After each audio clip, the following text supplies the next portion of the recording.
Is Mr. Garner? Okay, all right. And then Mr. Ryan and Misty Williams, good afternoon. All right. Messrs. Brown and Smith, good afternoon. Good afternoon. I understand Ms. Hilton is going to join you shortly. Is that right? That's correct. Okay. All right. All of our jurors are here. Anything I need to take up before I call them? Very briefly, Your Honor.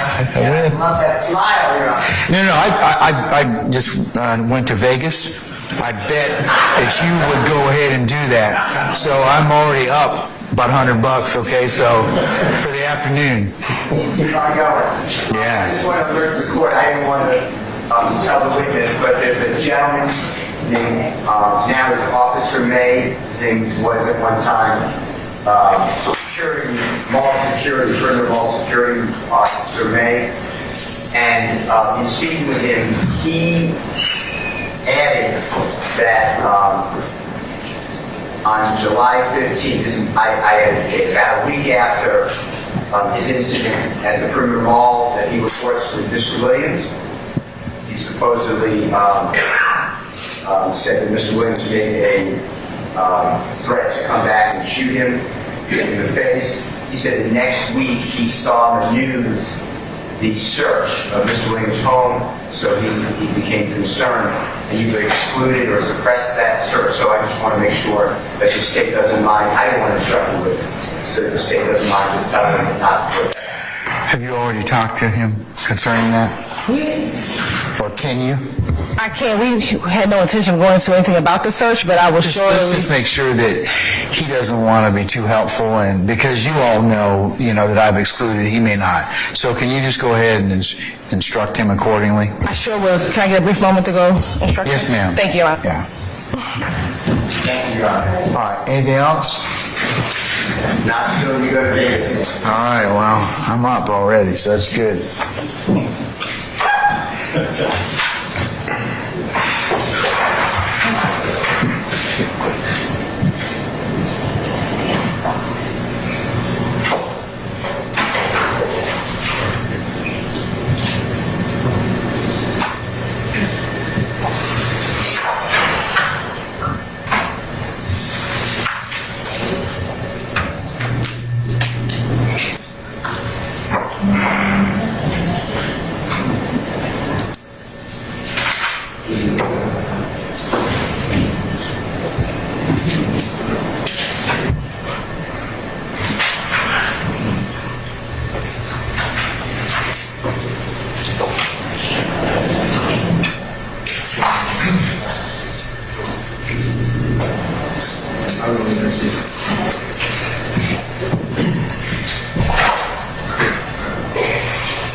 afternoon, Ms. Hilton.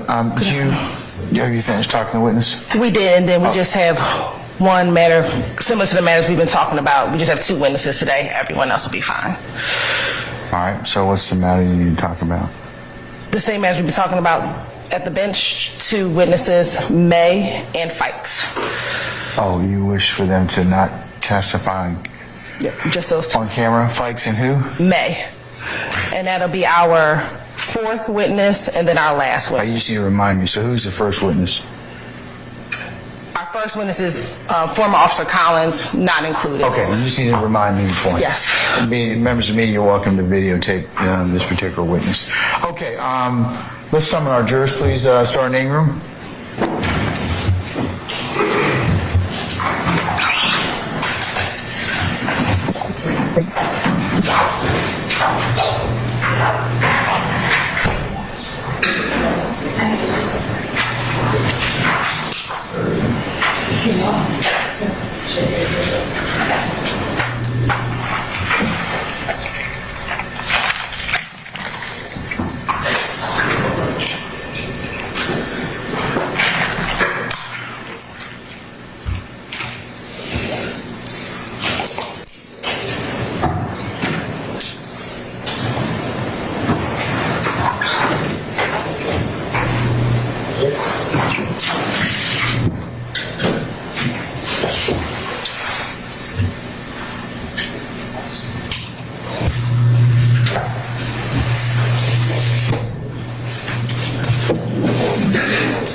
All right, ladies and gentlemen, please be seated.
All right, thank you, Sergeant Ingram.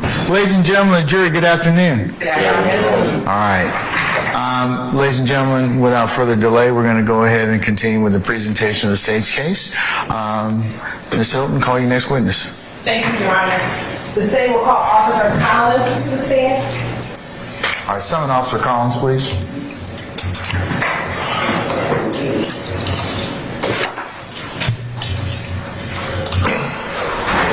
Officer Collins, good afternoon, sir. Sir, will you please approach the witness stand?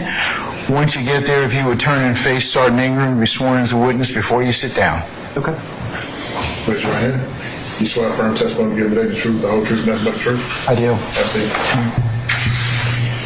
State and spell your first and last name for the court. It's Christopher Collins, spelling on that is Christopher, and last name is Collins, Collins. And good afternoon. How are you employed? I am self-employed. And how long have you been self-employed? This is going to be my 5th year total. Prior to going into self-employment, did you work in law enforcement? I did How long did you work in law enforcement? 6 years. And over your 6 years in law enforcement, how many law enforcement agencies did you work for? 2. What were those 2 agencies? City of Atlanta Police Department and then the Roswell Police Department. When did you work for the Roswell Police Department? Roswell was 2016 to 2019. And what about the Atlanta Police Department? 2013 to 2016. And when you were working for the Atlanta Police Department, were you post certified? I was. And when you worked for the Atlanta Police Department, what was your title? Just police officer. And did you work in a specific zone? Yes. What zone was that? Zone 3. And what area does zone 3 cover? Zone 3 starts at like where the old Turner Field was and just cuts like a pie shape going south. And were you assigned to zone 3 your entire time with APD? I was. I want to direct your attention to July 3rd, 2015. Did you have the occasion to encounter a black 2014 Toyota Corolla? I did. How did you come to encounter that vehicle? We were on patrol, observed a traffic violation, and then pulled the vehicle over. And you said we were on patrol. Who were you referencing? At the time, it was my partner, Christopher Law. And about what time did this traffic stop occur? It was between 10 to 11 p.m. And where did you encounter this vehicle that did the traffic violation? This is on Sylvan Road. And again, Silver Road within Fulton County. Yes.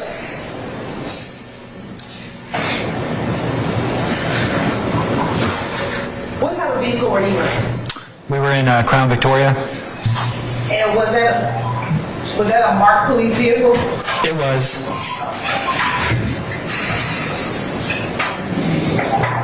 And was it a fully marked vehicle? Yes. If you can recall, who was driving? Who was driving your patrol vehicle? Officer Law typically drove. And tell the jury what happened once you saw the traffic violation. Once the traffic violation occurred, we initiated our blue lights and siren, which the siren is automatic in the car, but we initiated a traffic stop, and then the vehicle immediately slammed on its brakes and then quickly pulled over to the side of the road and stopped again. What happened once you saw the vehicle immediately slam on its brakes and pull to the side of the road? What did you do next? We approached the vehicle and it began our investigation. What, if anything, happened when you approached the vehicle? So when we approached the vehicle, the first thing was you could smell raw marijuana very strong. And then the second thing was we made contact with the driver and started speaking with him. And who was the driver? His name was Trontavious Stevens. What, if anything, happened when you encountered Mr. Stevens? I began speaking with Mr. Stevens, and his eyes were very glossed over, super red. He was hard to understand, to the point that made me suspicious of like an impairment. Okay. What did you do once you began trying to speak with Mr. Stevens but could not understand him? So I just wanted to get a baseline of what level of impairment I was dealing with. So I asked him to conduct like a simple task that any person could do. And was he able to complete that test? He was not. Right. What if anything happened after asking to complete the test? At that point, I asked him to submit to the standardized field sobriety test. And let me ask you, the initial test, what type of test, what did you ask him to do? I asked him to count with his thumb and his fingers and go 1, 2, 3.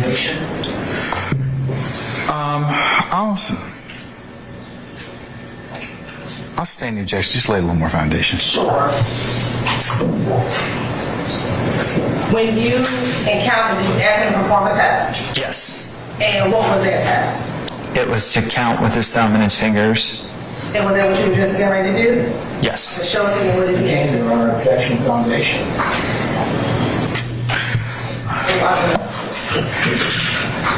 Did you learn to take certain types of Objection leading.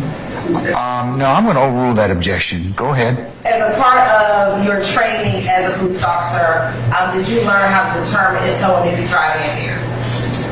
Yes. What did you learn to do to determine someone was driving impaired? The standardized field sobriety test. Okay. Is there anything else before taking the field sobriety test that you were taught to do in order to determine if somebody was potentially under the influence? Outside of the field sobriety, that is the field sobriety test. Basic questions. All right. And is one of the field sobriety tests this test counted as 1, 2, 3, 4? No.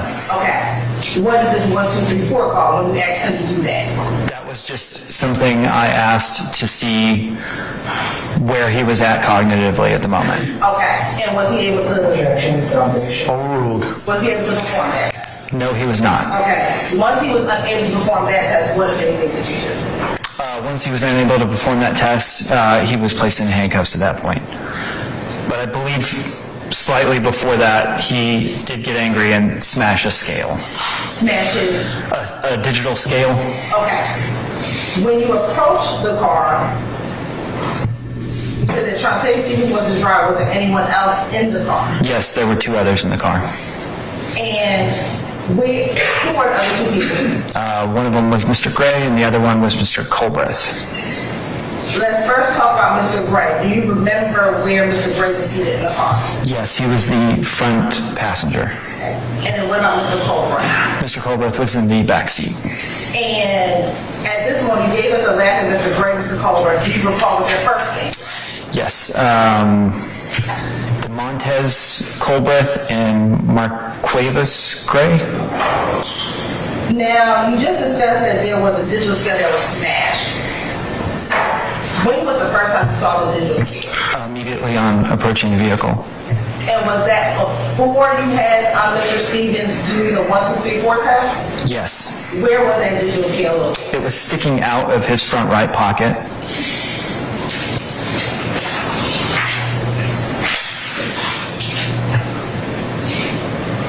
Once you arrested Mr. Stevens, what happens next? So once he was arrested, we continued our investigation, and I spoke to the other passengers because the front seat passenger, as soon as we started talking with Mr. Stevens, he started to put his leg in front of a brown bag that was tucked inside the passenger door. And I see you kind of turning your seat. Are you trying to show what he was doing? Yes, almost like he turned his body and was trying to camouflage it with his leg. Okay. And that was Mr. Grant. Was he was a front seat passenger? Yes. Okay.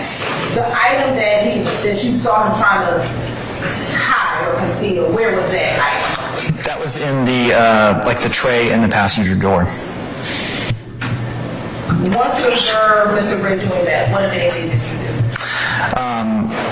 Well, once I observed him doing that, Mr. Stevens was already taken out of the car, and I asked Mr. Gray to hand me the bag. And did he hand you that bag? He did. All right. And what if anything did you do once he handed you that bag? I opened the bag. Okay. And was there anything in the bag? Yes. 34 grams of marijuana individually packaged and 4 oxycodone pills. Can you describe for the jury, if you can remember, what type of bag it was? It was a brown fabric bag, pretty similar to a bag you would see used to package alcohol. So almost like a drawstring style fabric bag. And after you observed that it was 34 grams of marijuana individually packaged and 4 oxycodone pills, at that point, what did you do? We detained the other passengers. Once you detained the other passengers, what happened next? Once they were detained, we asked whose bag this was. Did anyone make claim to the bag? Oh, Did anyone make claim to the bag? no. All right. What happened at that point? Then there was a claim made to the bag after that. So initially it was a no. Okay. Who claimed the bag? I'm going to object to your hearsay. Overruled. Then it was the front seat passenger, Mr. Gray, stated that the bag belonged to Mr. Stevens. What happens next? What happens next is inventory was conducted of the vehicle. And why was there inventory conducted of the vehicle? It's Atlanta police policy to inventory every vehicle before it's taken to impound. Was it the plan that they would take that car to impound? Yes, because the driver was being arrested. So we had already called for the tow truck. What happened as you did the inventory of the car? We found a 9mm handgun under the front passenger seat. Where was it? Under the front passenger seat. And what type of gun was it? It was a Taurus 9mm.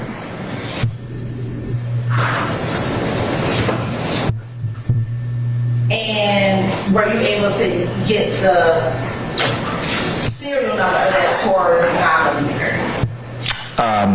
Yes, that was taken before it was put into evidence.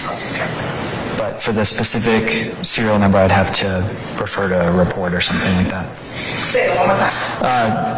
For the specific serial number, I would have to refer to a report. I don't remember that off the top of my head. All right. We'll look at a copy before I have refresh your memory. Yes. I'm going to show you what commercial approach runner. You may. And then you can stop and see what. Thank you. You good one? Okay. I'm going to show you what's been marked as Stacy Exhibit 226R. First, tell me, do you recognize this Exhibit 226R? Yes. How do you recognize Exhibit 226R? This is a printed copy of a police report that I wrote.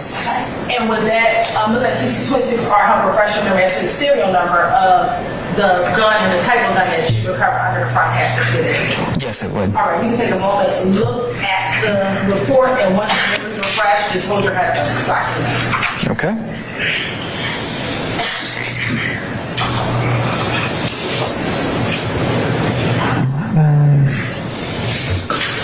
Okay.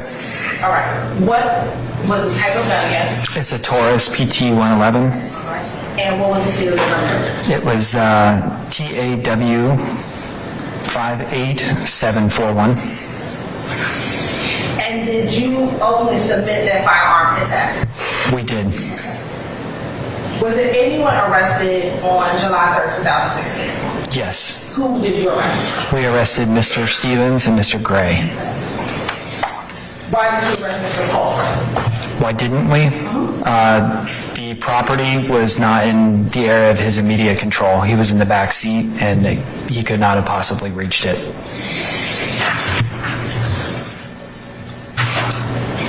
Once you arrested Mr. Stevens and Mr. Gray, where were they taken? They were taken to the Fulton County Jail.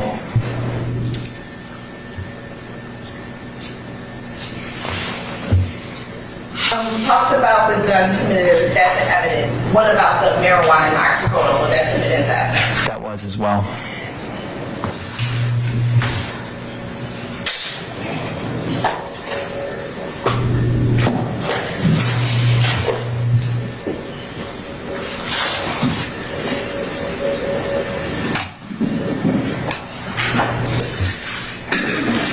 about the digital scale?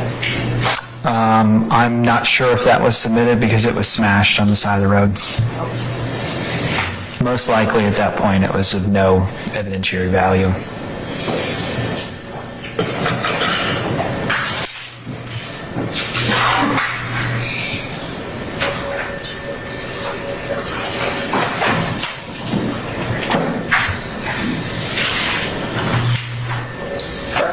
I'm going to show you what's been marked as 170-0. Tell me if you recognize this as 170-0. I do. And how do you recognize this as 170-0? That looks like what would be printed out as far as a property form from Atlanta Police Okay. for my case. For your case? Yes. And would that be the property form of what you submitted into evidence in this particular case from July 3rd, 2015? It would be. All right, and looking at State's Exhibit 170-0, does that appear to look like the list of all the items you would have submitted to Atlanta Police Department evidence for this particular case? Yes. Your Honor, this time State Legislative State's Exhibit 170-0 into evidence. Any objection to states 170 Oscar? Deliberation. Okay, all right. Anybody else? All right, then 170 is admitted, may be published as you see fit. Thank you, Your Honor. Oh, can we have Sharon take the list? But while we're doing that, looking at State's Exhibit 170-0, can you tell the jury the items that you submitted for evidence in this case? Sure. The Taurus 911, or the Taurus 9mm handgun, Samsung flip phone, $134 in cash. There was a digital scale, an iPhone Generation 4, 4 oxycodone pills, and then 34 grams of marijuana, and then another additional 25 cents. In fact, then, what was your unit number? Do you remember? No. All right. I'm going to show you first is marked as 171-0. Tell me if you remember. Tell me and look at this. Ooh, excuse me. Look at this is a 171-0. Sure, am I able to turn it over? You sure? Okay. And you go. Yep. Yes, this is individually packaged marijuana, and it looks like there's another bag with a bunch of empty baggies in it. Okay. And then that appeared to be what you recovered from inside of that cloth bag on July 3rd, 2015. It does. All right. I'm going to also show you what's been marked in State's Exhibit 172-0. You can look at it and you can open it. Tell me if you recognize it as 172-0. Okay.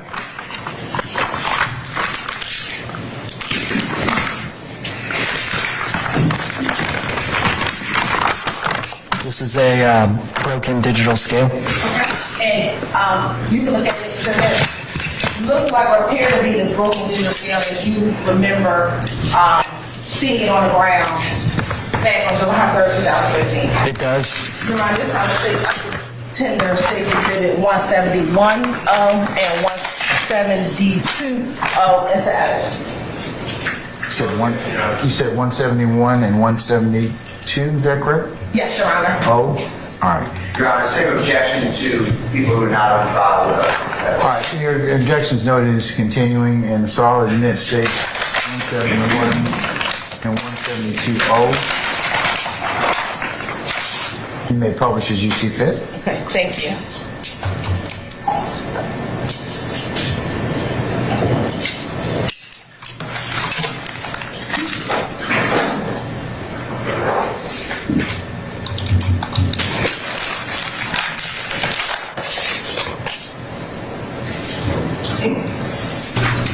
Now I'm going to show you what's been marked as State's Exhibit 176.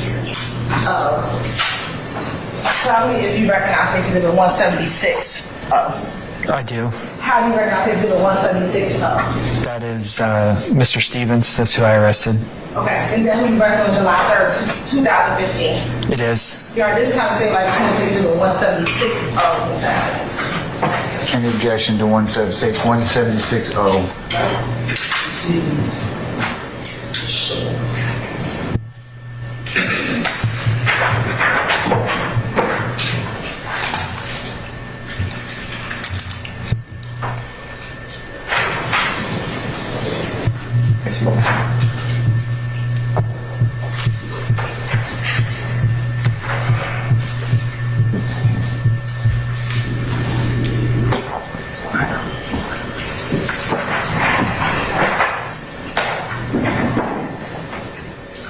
anything further? All right, 176.0 is admitted and may be published as you see fit. Thank you, Your Honor.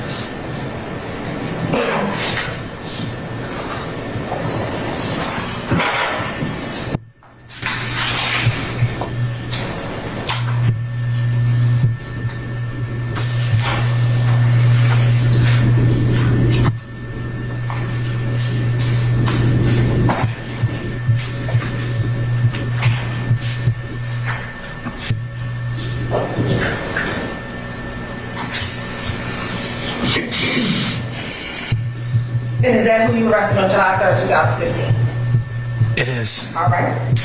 And then, when you submitted the gun to APD evidence, are you aware of what the current handle was? Yes. Okay. What if anything happened with the actual firearm? It was transferred to the ATF for their investigation. All right. And have you had opportunity to see pictures of that weapon? I have. All right.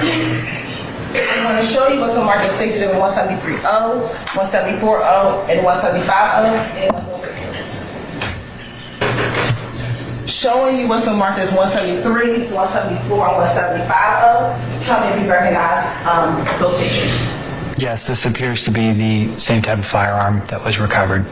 And on here, does it have the same description that you said earlier with the PTO 111 description of the gun? Yes, it's written on the firearm itself, and it says, I believe, Millennium is also written in there, which is the type of firearm. Which is that firearm? Yeah. Your Honor, this time said that Tennessee Station 173, 174, and 175. Oh, is that? Any objection to states 173, 174, or 175, Oscar?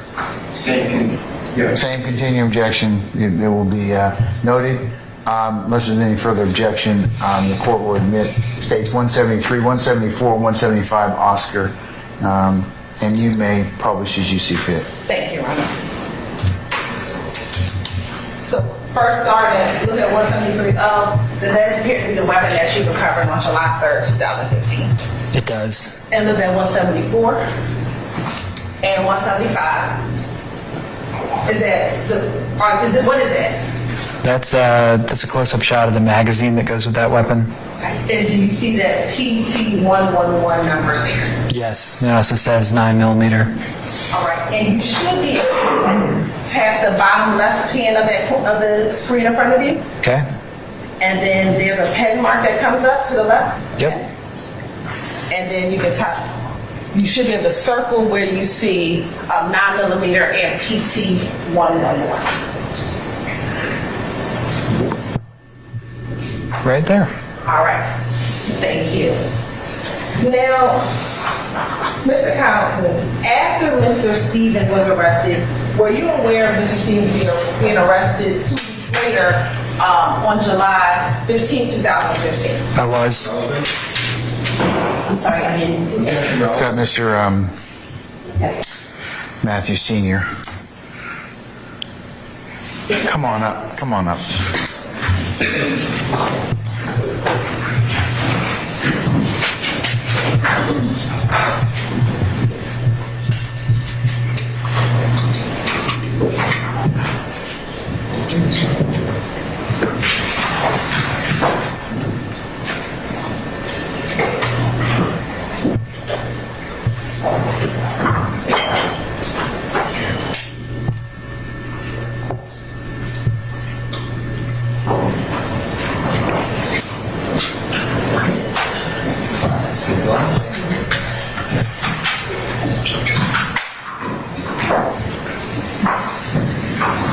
Were you aware? Sorry.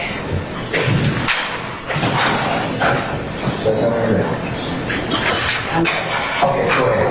Were you aware of Mr. Stevens being arrested 2 weeks later on July 14, 15, 2015? I was. Okay. And do you recall who the officers were that arrested Mr. Stevens 2 weeks later after your arrest? Yes, Officers Kankai and Ledesma.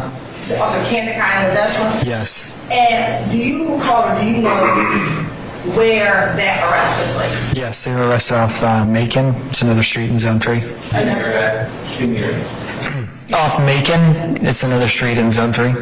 And from where you arrested Mr. Stevens and from where the arrest occurred 2 weeks later, about how far is that location? Slightly over 3 miles.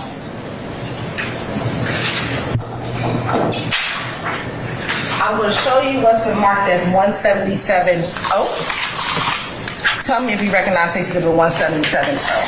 I do. How do you recognize Exhibit 177? This is a map that shows the distance between 1813 Sylvan, my arrest, and 2915 Macon. That's Officer Candicai's arrest.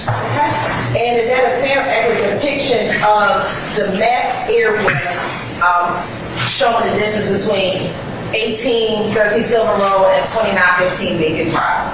Yes.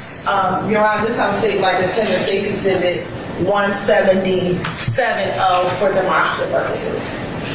Any objection to states 177 for demonstrative purposes? All right, hearing none, submitted for that. Permission of public. Thank you.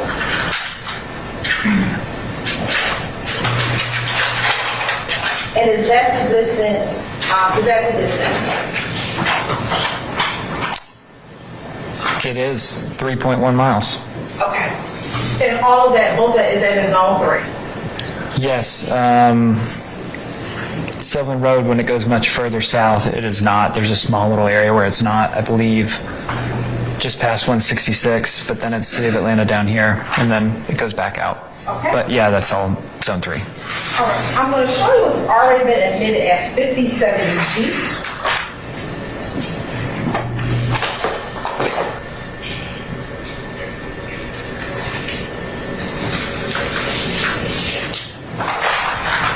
Look at Exhibit 57G. When you describe the type of bag that Mr. Stevens had his drug in, was it similar in nature to this type of bag? It was.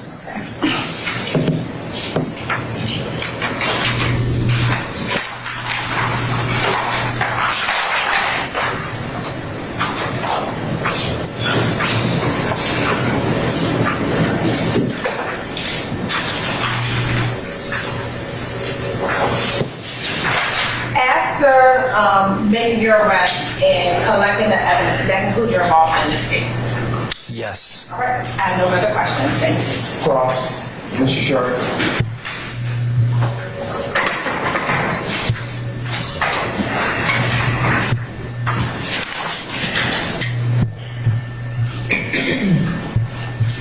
Mr. Court, Your Honor. Good afternoon, former officer, now businessman Collins. Correct. All right, good afternoon. Good afternoon. All right, it's good to speak with you again. The incident you just described occurred on January 3rd of 2015, correct? Excuse me, July 3rd, 2015, correct? July 3rd. Yes. And the people in this car that you stopped were Trontavious Stevens, Marquavius Gray, and DeMontez Colbreth. Correct. Okay. Now, do you see any of those individuals in court here today? No. Okay. I want to talk a little bit about what was found in the car. The digital scale was on Mr. Stevens' person. Correct. And he was the driver of the car. Correct. Okay. We spoke about a brown fabric bag. Now, 57G is not the brown fabric bag that you collected in this incident, correct? I'm not sure. Okay. Do you recall, you referred to your property sheet. Do you know if the brown cloth bag was collected in this incident? I am not sure if it was. Okay.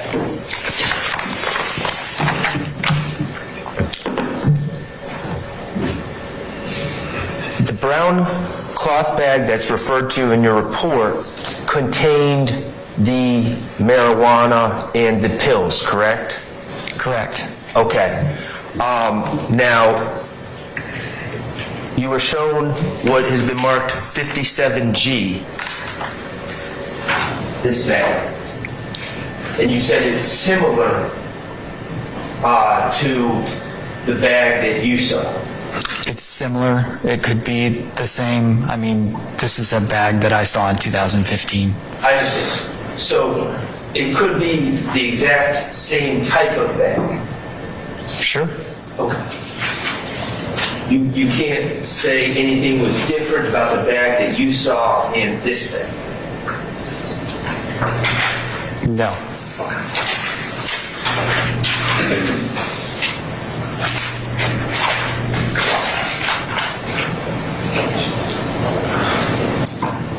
Now, your understanding, based on what was just shown to you, is that's the bag that was collected on June 15th of 2015, correct? That's not the right date. July 15th, 2015, correct? Correct. All right. So we're talking about that bag being collected 12 days after you observed the cloth bag that you spoke of. Yes. Or my math is terrible, but if that's the amount of days between the 3rd and the 15th, then yes. Right. Okay. And the thing in common as far as the people involved, the common denominator between the July 3rd, 2015 and July 15th, 2015 is Trontavious Stevens, correct? Correct. Okay.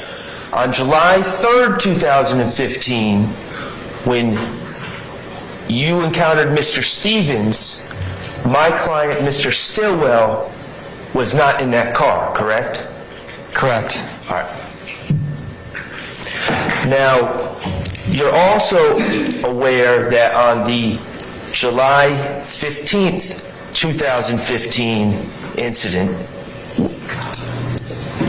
which is Act 52 to 55 in this indictment, you're aware that a firearm was found in that car. To the best of my knowledge, yes. Okay.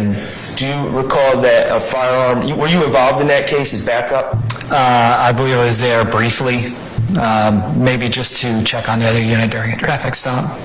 Were you aware that a firearm was found under the passenger seat of that car?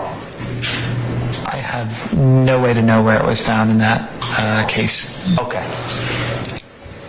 Regardless, on July 3rd, 2015, the incident that Mr. Stillwell was not present for, but Mr. Stevens was, a firearm was found under the passenger seat of the car, correct? Correct. Okay. And Mr. Stevens was charged with that firearm, correct? He was.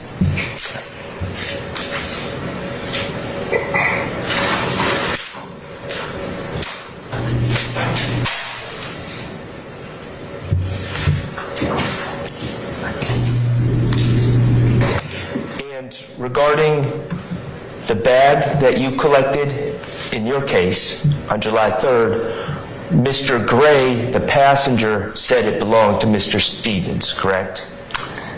Yes, I don't believe we collected it as evidence, but if you're asking about the bag that was handed to me, yes, he initially said that it was no one's, and then he said that it was Mr. Stevens. Brown cloth bag that had drugs in it. Correct. Thank you. I have nothing further. Any further calls? Yes. Hi, Mr. Matthews Jr., go ahead, sir.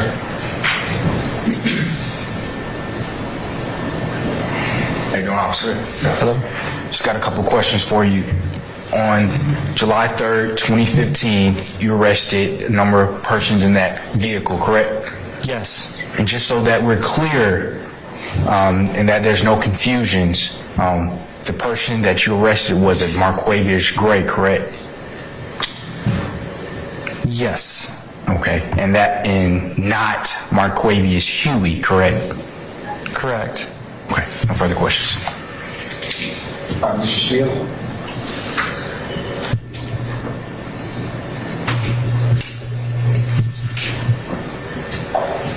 Good afternoon, sir. Good afternoon.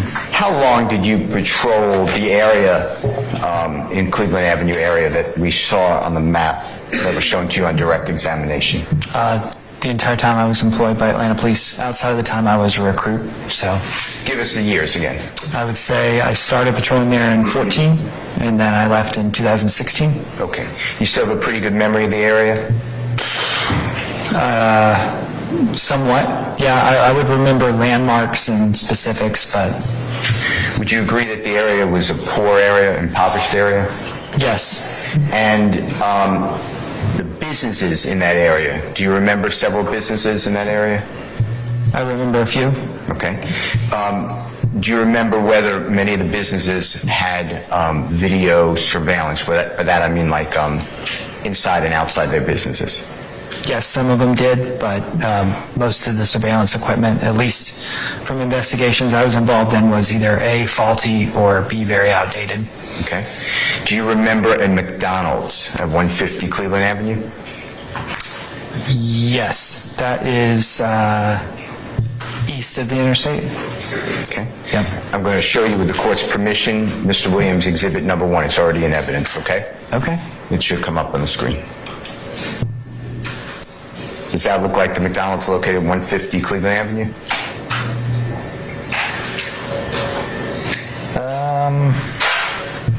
Hard to tell. There was a gas station across. The building across the street I don't remember, and I know that there was a shopping center contained either a defunct or currently operating Piggly Wiggly to the right, so it could be, yeah. Well, if you don't recall, that's fine. Yeah. You're not sure? I mean, I'm not sure. There could be multiple McDonald's on Cleveland Avenue. Okay, that's fine. Thank you, sir. Thank you, Your Honor. Anybody else? Briefly, Your Honor. All right, Ms. Wallenstein. Briefly. Good afternoon. I'm Doug Weinstein. I'm the attorney for Diamante Kendrick. Okay. When you made that traffic stop on July 3rd, 2015, was Mr. Kendrick in the car? No. You see Mr. Kendrick right here? Yes? Have you seen Mr. Kendrick outside of this courtroom? Possibly. I patrolled Zone 3, so if he lived there. Do you recall having seen him? No. Thank you. No more questions. Anybody else? Any regret by the state? Just briefly. Mr. Collins, you were just asked about video surveillance at any businesses, so you either false or outdated. If you're aware, are you aware of how long video surveillance lasts? So typically 30 days. I think is what I've seen. The normal DVR lasts like 30 days. Some are 7. Some have something cloud-based, but I don't even think that technology was out back then. So back then, at the minimum 7 days, and the maximum 30 days. Yeah. All right. I have no further questions. Anything further? All right. May we permanently or temporarily excuse Ms. Collins at this point in time? You can permanently excuse Mr. Collins. All right, Ms. Collins, appreciate your patience with us. I'm going to permanently excuse you as a witness. Please don't discuss your testimony with anybody except the attorneys in this case, okay? Okay. All right, thank you, sir. Appreciate you. Thank you. All right, State, call your next witness.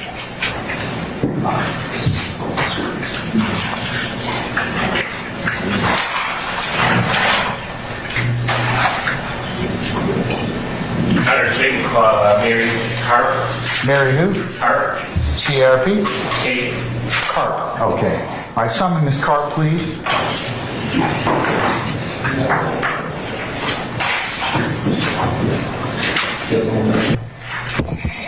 All right, Ms. Carp, good afternoon, madam. If you would please approach the witness stand. Once you get there, if you'd be so kind to turn and face Sergeant Ingram, be sworn as a witness before you sit down. Raise your right hand.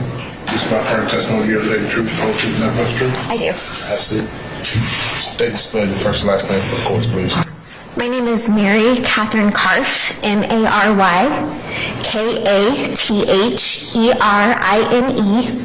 Karf, Karpf.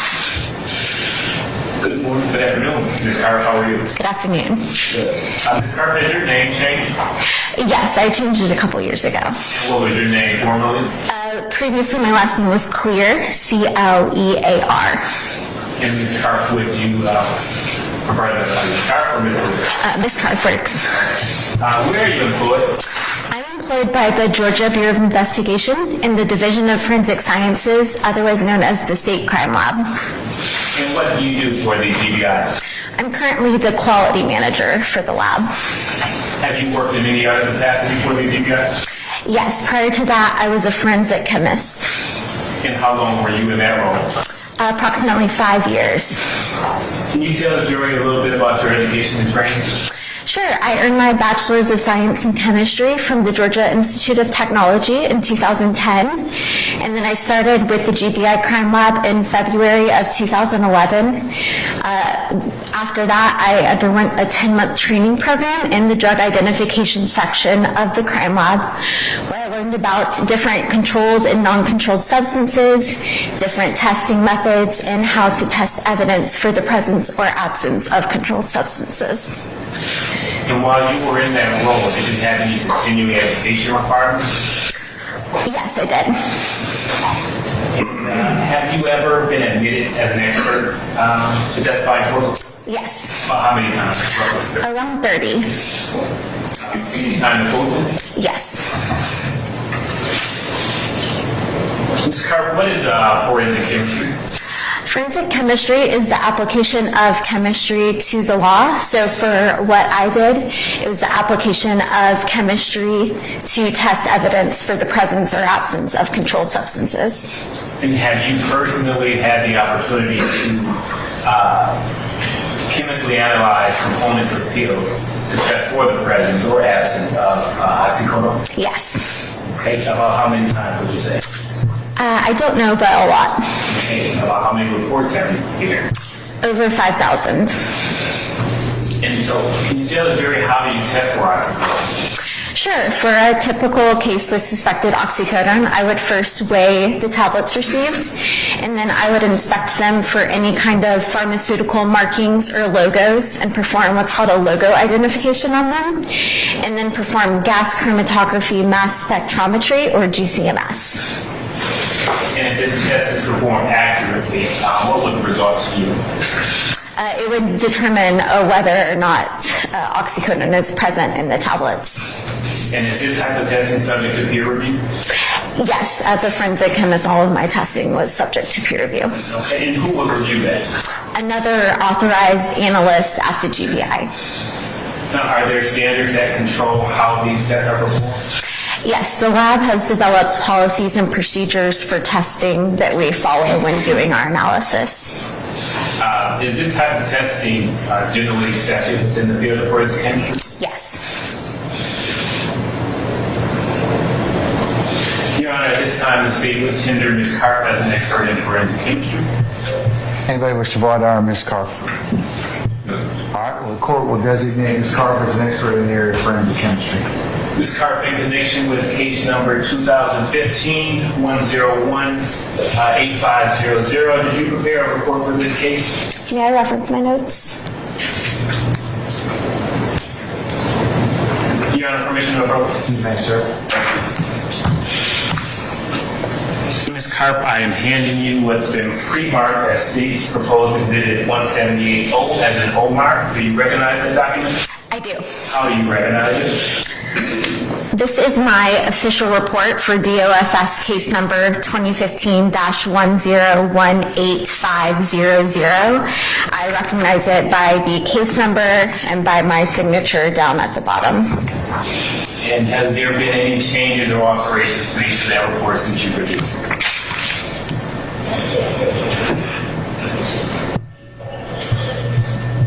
No. Your Honor, at this time, the state moves to admit state's proposed exhibit 178O as an O mark. Oscar. Oscar, I'm sorry. Look at the list. All right. Any objection to 178? Continuing objection and then continuing with this application. I'm going to admit the state's 178 over your objection. We'll take up the other issues I said at the end of the proceedings. May I proceed, Your Honor? Yes. You may publish as you see fit. Thank you, Your Honor. Ms. Carp, did the GDI lab receive evidence relevant to this case? Yes, it did. What type of evidence did the lab receive? One bag containing tablets And when did the lab receive these evidence? on July 8th, 2015, From whom did the lab receive it? the Atlanta Police Department.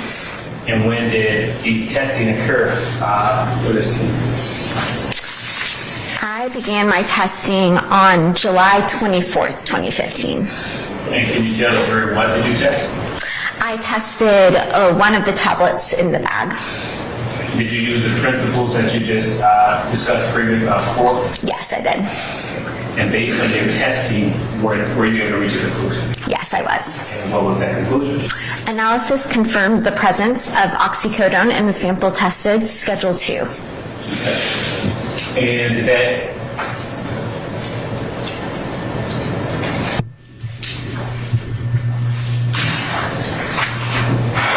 can you tell the court, tell the jury who were the case subjects?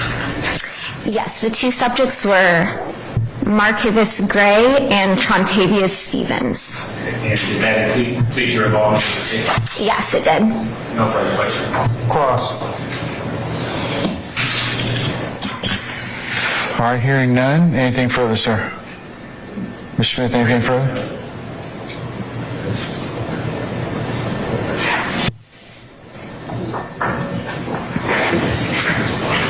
Just briefly. Ms. Carter, who submitted that from the Atlanta Police Department? I'm not sure about exactly who submitted it. You can refer to your report. We just list the agency who submitted it. I can give you. Respectfully, redirect. It's out of the scope of any redirect. Overruled. Process. Overruled. I'm going to object that you can't redirect it, it's not in cross. Overruled. Anything further? Are you done? Nothing further. Okay, all right. May we permanently or temporarily excuse Ms. Carr? Permanently. All right. Ms. Carr, if I should say, I apologize. Madam, I'm going to permanently excuse you as a witness. You're free to go about your usual duties and avocation. Just don't discuss your testimony with anybody except the attorneys in this case, okay? Thank you. All right, thank you, madam.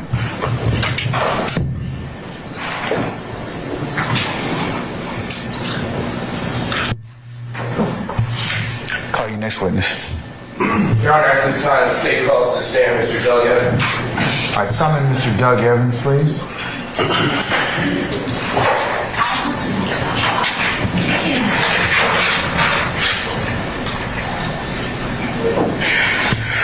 All right, Mr. Evans, good afternoon, sir. Sir, if you please approach the witness stand.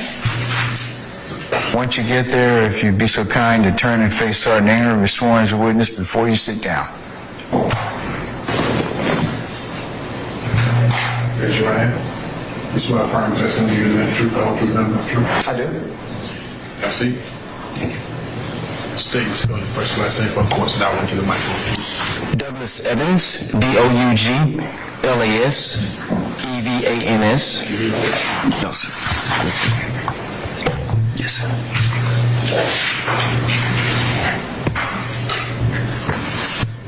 Mr. Evans, are you employed? Yes, sir. I'm employed with the Atlanta Police Department. And how long have you worked there? I've been employed there for 27 years, and 17 of which was with the Atlanta Police Crime Lab. Okay, and what duties or responsibilities did you have with the Atlanta Crime Lab? Most of my day-to-day duties there, I help with the accreditation, and from 2006 until about 2019, I did the majority of the marijuana analysis for the lab. Okay, and what kind of education did you have to do that kind of analysis in the crime lab? I've had over 200 hours of drug training. The specific training for the marijuana examinations was the certification through the Georgia Public Safety Training Center, and that was done through the GBI's Department of Forensic Sciences training. We had to pass that training with a practical test of 100. Okay, and did you pass your test with the 100? Yes, sir. Okay, and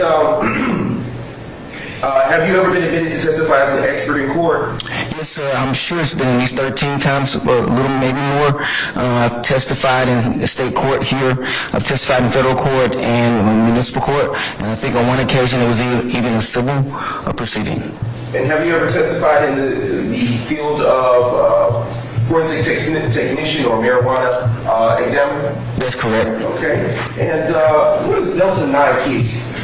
The tetrahydrocannabinol, the main compound in the marijuana plant, typically that's what we know in layman terms that gives the euphoric or high feeling. Okay. And have you ever personally tested Delta-9 THC? Well over 10,000 cases for the main job duties at the crime lab. Yes, I have. How do you test it? Well, there are several things that we do when we get a sample, typically from our locked drug evidence vault. It's a key card access to get that, and when we have a case assigned, we will take it to our station. And the first thing that we do is when we breach the seal of that evidence bag, typically we will always breach the seal at the bottom of the bag, and we will take that sample out. And so the first thing that we'll normally do is weigh that sample. We have to weigh it first so that we can get the critical weight to know if it's going to either be over 28.35 grams or possibly over 10 pounds or even 2,000 pounds. So once we've gotten the weight with our calibrated scale, that scale is typically calibrated by an outside agency like Right Weight. The weights themselves are also calibrated, and then our scales are checked every day at the beginning of our examination, at the end of the day, to make sure that there's no error in the weighing process. Once we get the weight of that sample, we weigh the packaging, which is the gross weight, and then we will take the packaging away because on the official laboratory report, we only use the net weight. And so the net weight is the weight of that sample without the packaging. So after we've weighed that sample, that's the first thing that we do. Then the second thing that we do would be to place it under the microscope. And so we get the visual characteristics or the morphology of that leaf. We place a small sample under the microscope, which is typically 30 times the magnification of that sample. And we're looking for two things on the microscope. Typically they're on the top of the leaf, there's a cystolithic, almost like hairs or trichomes. And then on the bottom of the leaf, we have to have a sample that we can look at the bottom of the leaf as well. And then there's also some hairs or little fibers called covering trichomes. And so if those are present on the microscope, the microscopy tells us that this plant is in fact a cannabis or marijuana plant. Then we go on to the next part of that testing process, which is a Duquesnoy-Levine test. And here I have a small little visual. You don't need it? So the Duquesnoy-Levine test kit will have that same sample that we had under the microscope in that kit, and then we would have 3 ampules in the Duquesnoy-Levine test kit. The first ampule kind of washes the plant leaf, prepares the sample, and extracts that tetrahydrocannabinol from the leaf. And then we'll use the other ampule and then the third ampule. There will be a coloration change in that test kit that will go from a blue to mostly a purplish color. And then we'll kind of tilt that kit and you see a separation of the colors there. That gives us another indicator that is present for the tetrahydrocannabinol. After that examination, we'll do the last and final one, which is the FAST-B. That test kit contains 2 ampules. We will crush that ampule for the FAST-B reagent. And then we'll crush that second one, and we'll get now a second color change. That color change goes from a red to an orangish color, and then we'll see those separations of color. And so we have the microscopy, which is the visual characteristics. We have that Duquesnoy-Levine test kit, which turned purplish or blue. And then lastly, we have that FAST-B test kit, which turned reddish or orange. And what kind of information can this type of testing provide us? It provides us that it's a positive indicator that this has THC in that plant leaf. It would not be then oregano or some other type of plant. It would then tell us that it's a positive confirmation. And in my over 10,000 analysis, I've had several negative exams. I've had inconclusive or insufficient amount to test. So in this case, it would tell me that this is in fact a positive test. And then I would go on to produce a lab report. Okay. Are the results of your testing subject to peer review?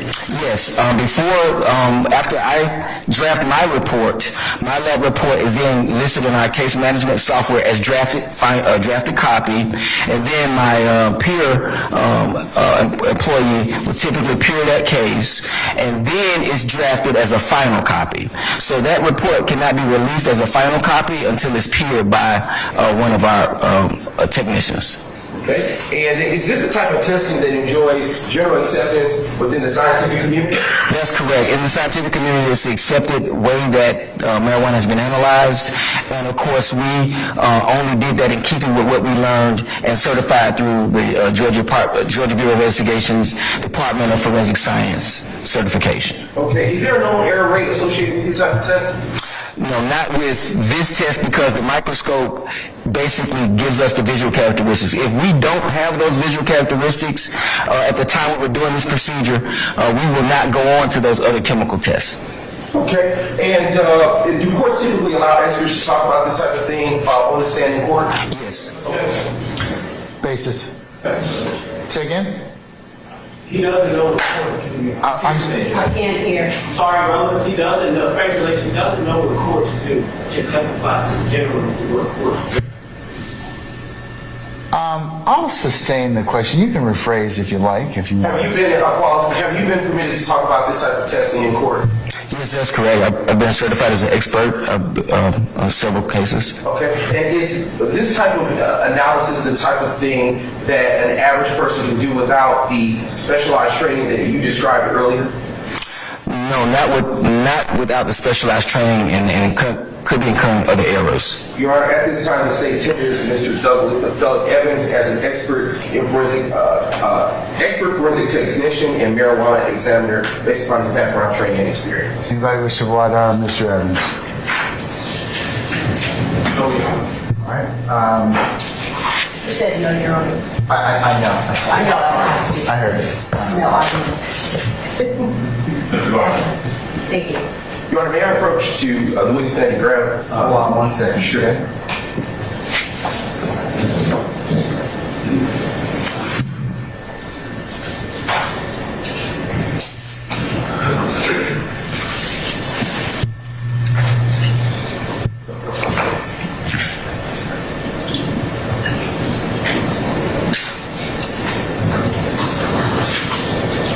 All right, the court will designate Mr. Evans as an expert in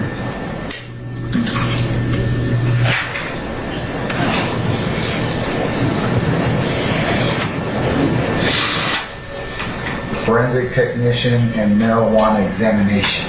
Thank you. All right, now you may approach the witness. Okay. Actually, Your Honor, I will withdraw that request and continue with the examination. All right, go ahead. All right. Mr. Evans, are you aware of the APD crime lab tested any evidence with respect to APD case number 2015-02043? I'll look at my notes. You may, but just before you do so, I am going to approach the witness with what has already been admitted, have provided to the defense of discovery, and has been labeled as state's exhibits 179O, 180G, and 181I. Okay.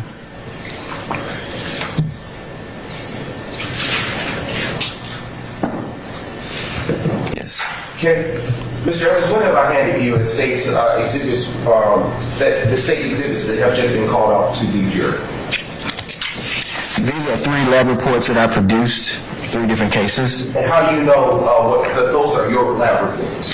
When we complete a lab case, we generate a report, and we have to enter a special code number for our signature to appear that we know no one else could have reported those findings but that person. And my name is here, meaning that I was the one that entered that code. And have those reports been changed or altered in any way since the last time that you altered them? No, these are my lab reports. Okay. Your Honor, at this time, the state moves to admit state's exhibits 179O, 180G, and 181I into evidence. Any objection, councils, to states 179O, 180G, and 181I? Yes, sir, we have a continuing objection. Yes, she may. All right, I'll let Gary admit it is fine, and then publish as you see fit. Thank you, Your Honor. So, Mr. Evans, I'll ask you, did the APD Crime Lab receive any evidence with respect to APD 2015-02043? Yes. Okay. What evidence did the Crime Lab receive in that case? This would have contained, according to my description, 29 small Ziploc plastic baggies, 5 Ziploc plastic baggies, for a total of 34 plastic baggies. Okay. And they had green leafy material on inside them. Okay. Just approaching Madam Court Reporter to receive State's Exhibit 171I. Just briefly. All right. 171, excuse me, my apologies. And I am now approaching the witness with what has been admitted as State's 171O. Mr. Evans, what have I just handed you? This is a typical plastic evidence bag that we normally would receive potential marijuana evidence in, and I noticed markings on the back. Okay. And is that what you tested in that first case number that I just called out? Yes, that's correct. I see the numbers coincide. I see my markings and the date listed. Could you hold that up for the jury so they can observe what it is that you have in your hand? Let the record reflect that the witness is now holding up State's Exhibit 171I-O for the jury. All right. I'll ask you a few more questions. In your report, are there any known suspects associated with that particular evidence that you had in your hand? As we're scientists, we only put on the evidence in our case management system the names associated with the incident report, and those names that were given to us from this evidence, Marquavis Gray and Trontavious Stephens. And did you weigh that evidence? Yes, as part of our first examination, once I breached the bag here at the bottom, I took out the evidence as it has different types of baggies with same size and same shape. I notated that in my notes, and I weighed that evidence and got a gross weight. What was that weight? I'd have to look at my notes.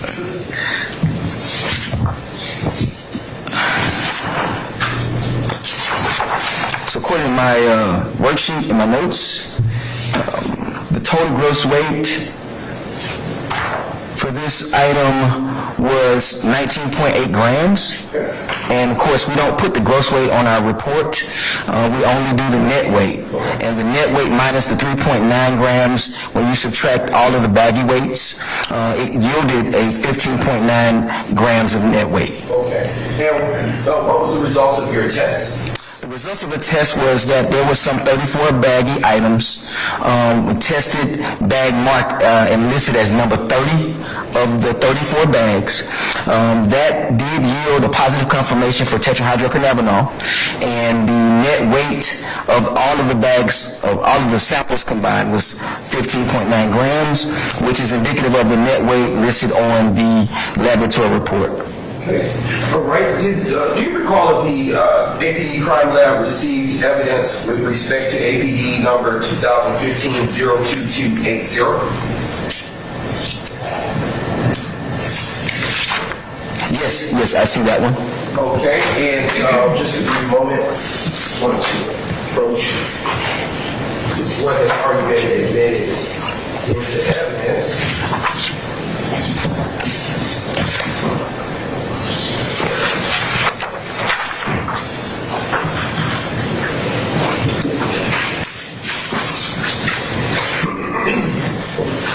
Which has already been admitted as State's Exhibit 56G.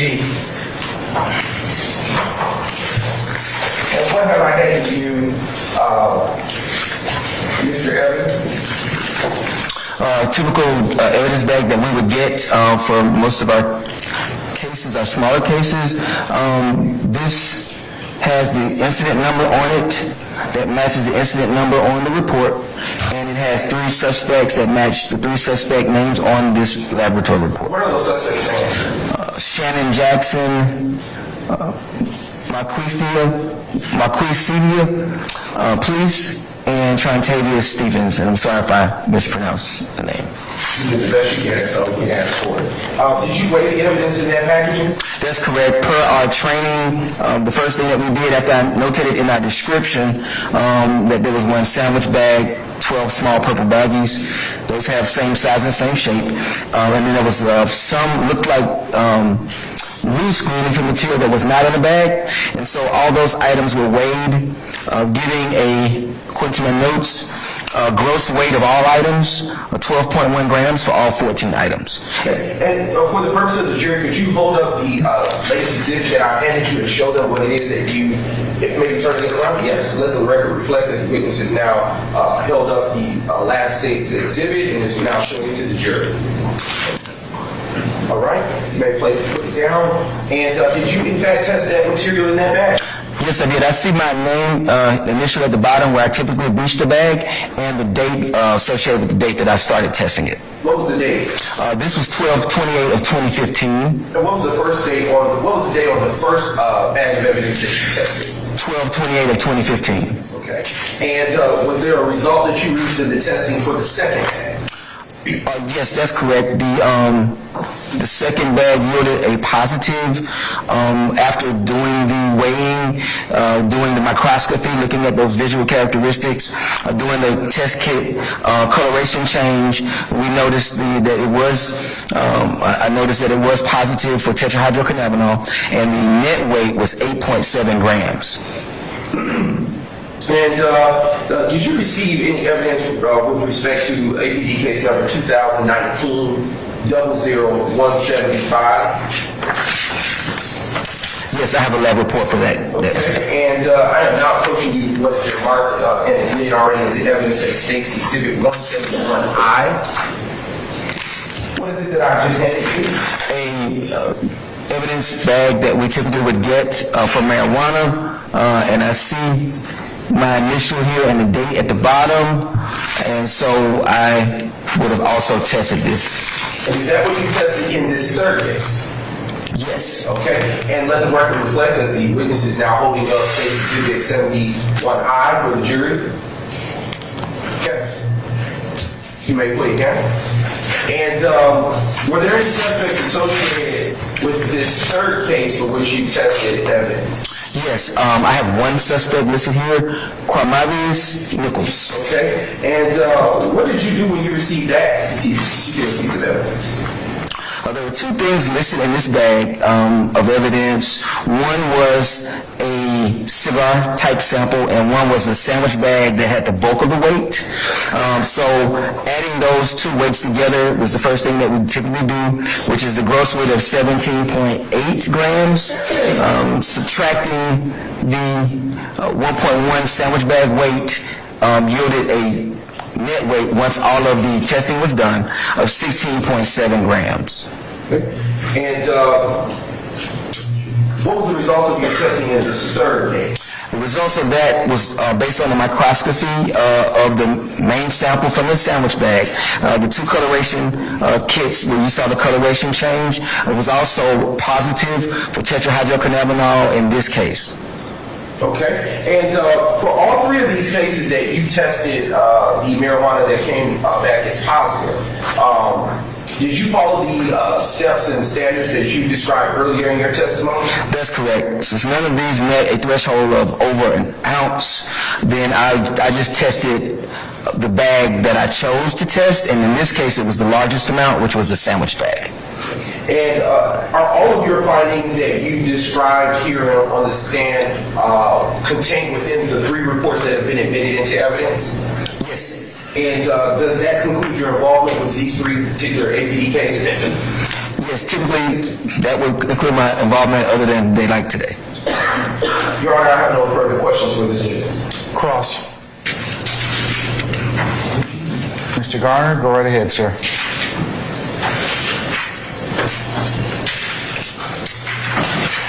Good afternoon, Mr. Evans. How are you? Good afternoon. So I just want to be clear. So the first case that we discussed, that you just testified to on the rag, contained 34 bags, right? Correct? Let's see. very first case, yes, there was a total of 34 items. And the second case contained 12 bags, 12 grams of marijuana, correct? Yes, it did. It contained a total of 14 items. There was one bag and then one that was loose that was not in a bag at all. Okay, and so those first two cases, they did not involve Mr. Quinmarvius Nichols, correct? Mr. Nichols' name did not occur on those two lab reports. Okay, so the third case, which involves Mr. Nichols, you said that you found a loose flakes and a roach that was handed over into evidence. That's what you had to test? Well, my description notated it as a cigar wrapper and a sandwich bag that both contain green leafy material. Okay, but it wasn't 34 bags or 12 bags of marijuana, correct? That's correct. So when you weigh marijuana, the weight is typically recorded in grams, correct? Typically it is, but we do have ounces, pounds, and so sometimes we have to make a lot for larger amounts. Okay. And so there are 28 grams in an ounce, correct? Well, when we get our threshold, it's always going to be over 28.35 grams for the ounce charge, but yes, you're correct. Okay. So the marijuana that was tested in this 2018 case against Mr. Nichols weighed only 16.4 grams, correct? The total was 16.7, but yes, the sandwich bag was actually 16.4. 16.4. And it was 16.4 because you chose not to weigh the roach that was inside? No, I did weigh that cigar wrapper that contained green leafy material inside, and that actually yielded a 0.3 gram weight. There was no wrapping weight. When you have consumables, we weigh the entire thing. So that was 0.3 plus the 16.4 yielded 16.7. Okay. So the marijuana that was found, it wasn't bagged up in little baggies, correct? In this case, there was just one sandwich bag. Okay. Contained shake and flakes. Do you have the exhibit? Looking at the actual exhibit, there's a large amount of green leafy material in the sandwich bag, and of course, I always look at the cigar wrapper and take out to make certain that it is a green leafy material, and so some of that green leafy material is darkened, but it's in the other bag here. Judge, may I approach? You may, sir. Yes. So is this, you know what a roach is? I know you would more than likely be referring to the cigar wrapper. Yes. Is this a roach? Did you consider this a roach? Yes, I would consider this a small consumed item. Consumed, so it's already been smoked. I mean, it had been. Well, it has been burned, yes. You and I beg the court's indulgence. Okay. We have no further questions, Your Honor. All right. Anything further for anybody else? Any redirect? What, earlier on cross, you were asked about consumables. What are consumables, Mr. Evans? Consumables are things that would contain green leafy material. It could be cigar wrapper, it could be paper. We get all kind of things that actually have charred or burned leafy material as opposed to the raw form of leafy material. No further questions, Your Honor. Anything further? Nothing further, Your Honor. All right, Mr. Evans, be permanently temporarily excused as a witness. He may be permanently excused. All right, Mr. Evans, thank you for your patience with us. I'm going to permanently excuse you as a witness. That means you're free to go about your usual duties and navigation. Just don't discuss your testimony with anybody except the attorneys in this case, okay? Thank you, Your Honor. All right, thank you, sir.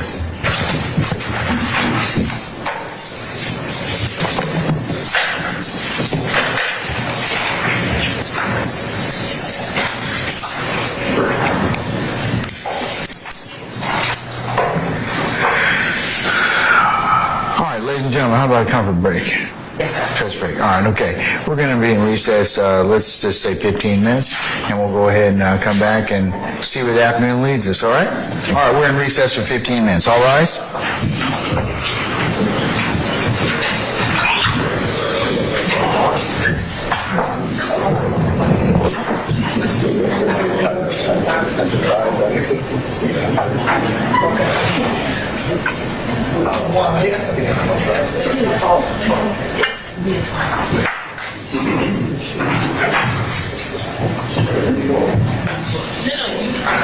All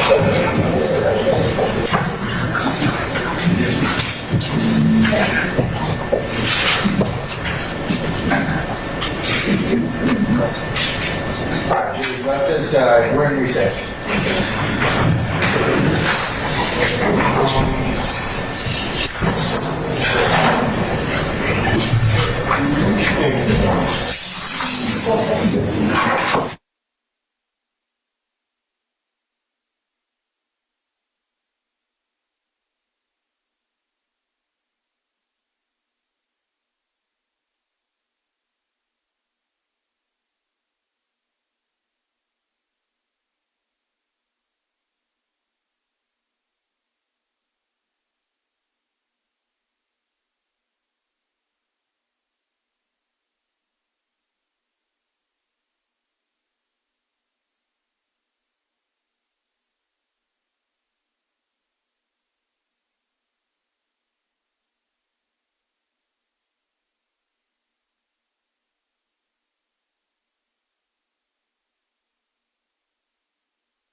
Our chairs on back? Yeah.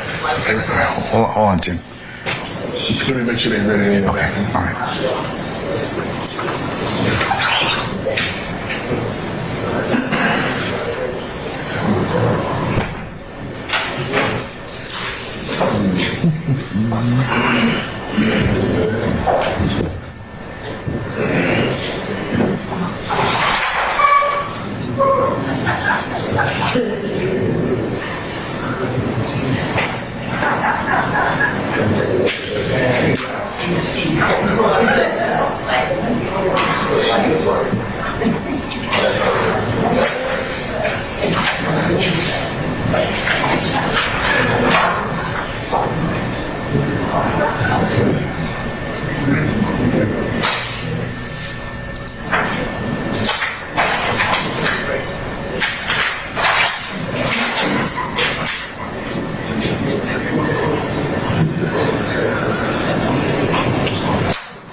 Hi.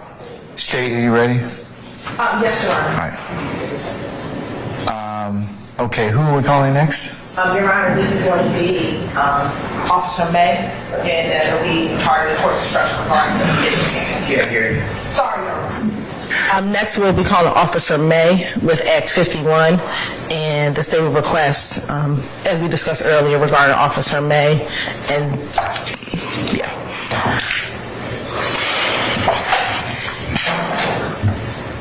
And prior to that, Your Honor, I have a certified copy that I need to introduce.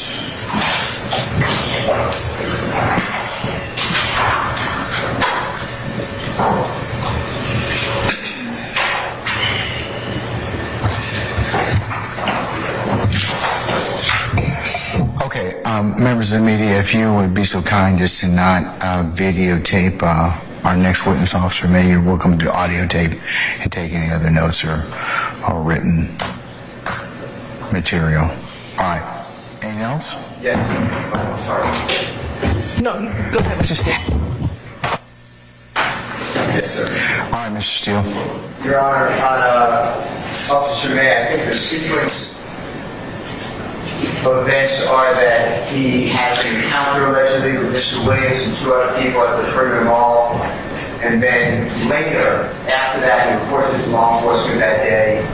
Later, he gets threats, social media threats. Who gets threats? Mr. May. Okay. Later that day? I don't believe it's later that day. Okay, well, sometime thereafter, he gets threats from whom? Right. So we don't know. It's not Mr. Williams. The state would like to introduce that portion. I don't believe that it goes to anything except character, and I understand it's not Mr. Williams making the threats, but I don't understand that under 401, 402, or 403, it's not Mr. Williams, why that would be coming in.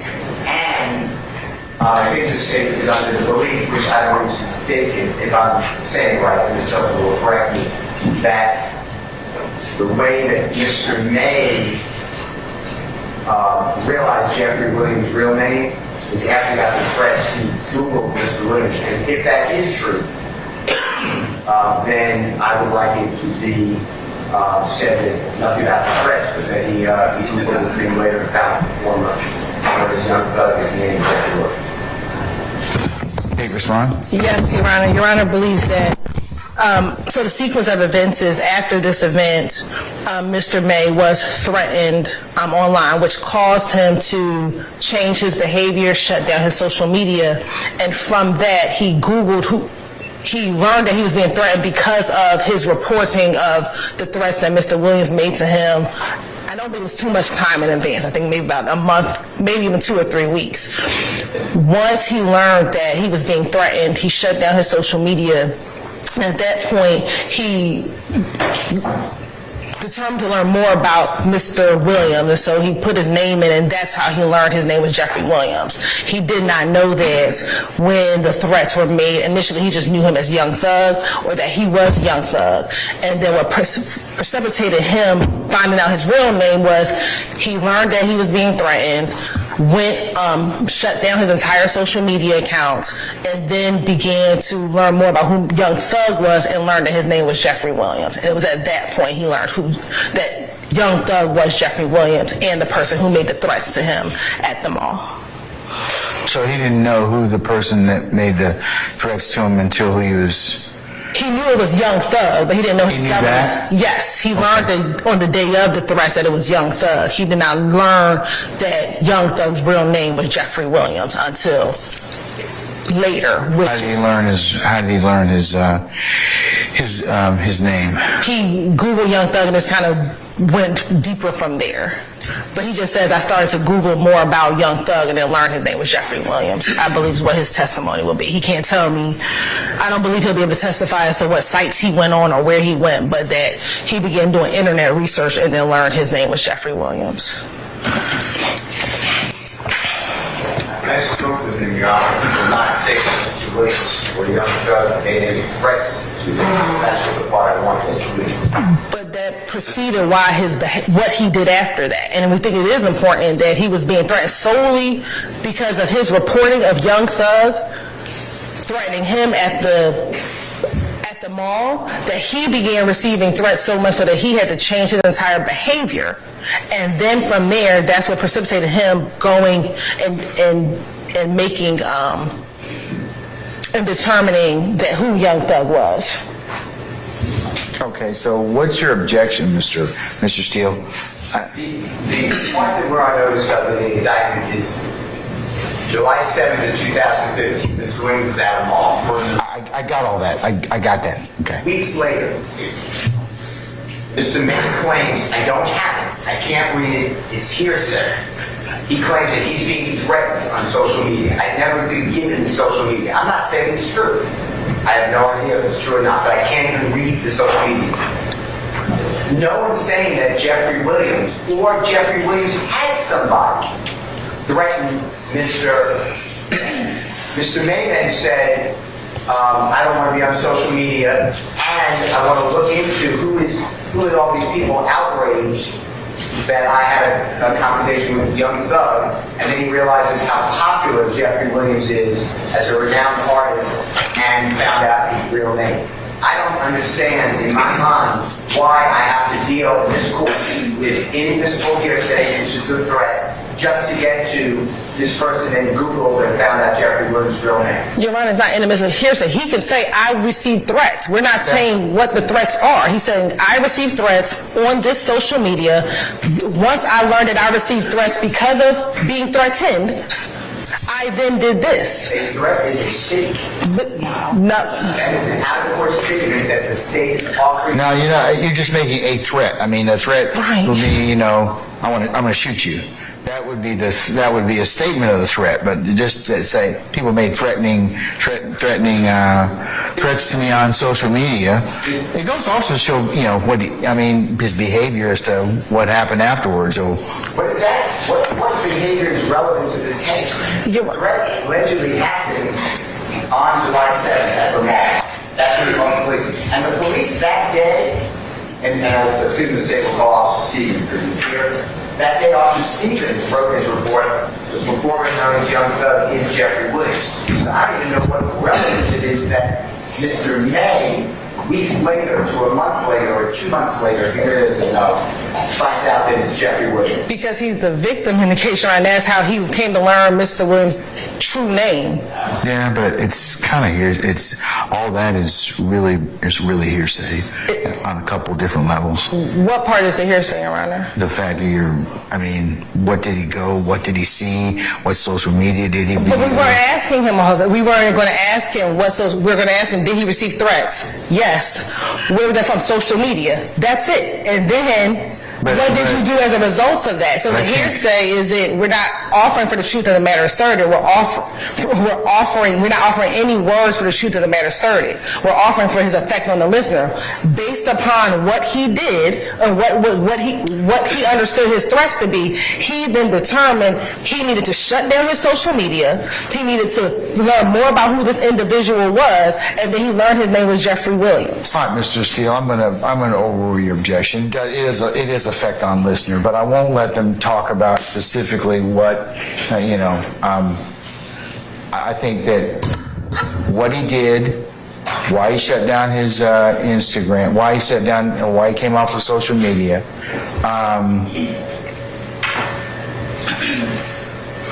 And later they learned it was Jeffrey Williams, who he had the confrontation with at Perimeter Mall. Your Honor, can I just ask the court, I understand your ruling, but what relevance is it that the gentleman, a week, 2 weeks, 3 weeks, I don't know the time, a month, 2 months, shut down social media? It shows the effect of what his if the jury believes this, what allegedly happened to him on that particular day and why he then acted the way he did. It's not the day, it's afterward by unknown people. Well, we're not getting into unknown people. We're just saying what he did as a result of that. Well, that's all I'm asking. I don't want the threats to be mentioned by unknown people.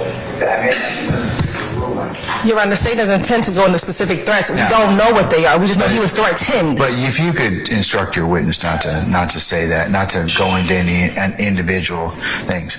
Yes. Mr. Matthews, sit down. You gotta wait your turn, all right? Okay, all right. Now, Mr. Sharp. Are you finished, Mr. Steele? Well, I would like it not to be threats, and he could say, I was seeking information on social media. No. I need a statement from No, I don't think so. from the court. I'd like. No. There's no evidence that this is Mr. Williams, because otherwise, No. Your Honor, it is bad character. It's not character evidence. It just goes to show effect on listener. It's a hearsay. It's a hearsay exception. Does it? Well, I don't know. Okay. I respect you. Okay, I mean, we're going to disagree on that one, okay? It doesn't go to Mr. Williams' conduct. No, it's not his conduct. It's the conduct of the person that's testifying. That's irrelevant after the fact. Okay, all right, well, we're going to, and plus, the jury's going to give it whatever weight they see fit, okay? It's all badly. It's bad. Okay, all right. I'd like the court to exclude it, and the threats of other people, I was told, Mr. Sharp, is 2 cases. We're not getting any of that. So the threats of other people we're not getting into those particular specific threats, okay? Go a step further, and you can't mention it was threats, he just received messages then, and he changed it. I don't understand why it's relevant, but he changed his social media. Why do you have to be a threat? Because he gets credibility as to what. If it was just a statement, Mr. May wouldn't have to shut down his social media and then learn more about Mr. Williams. Again, it's not just him shutting down the social media, but it prompted him to learn more about who Young Thug was or is, and then determine that it was Jeffrey Williams. Who he found out Young Thug? Because it shows that he wasn't targeting Young Thug, that he was just trying to live his life after being threatened to being shot in the face, and then he gets these threats and learns more about who the person is who threatened to shoot him in the face. Anything else?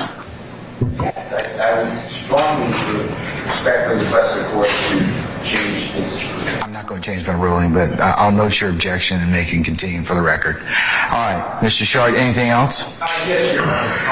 I understand the Harvard rules in effect, but my client. There's not been anything extra, okay? What does he want to tell me? Stillwell we're concerned about the ejection of these quote-unquote, even if we don't. Objection of what, sir?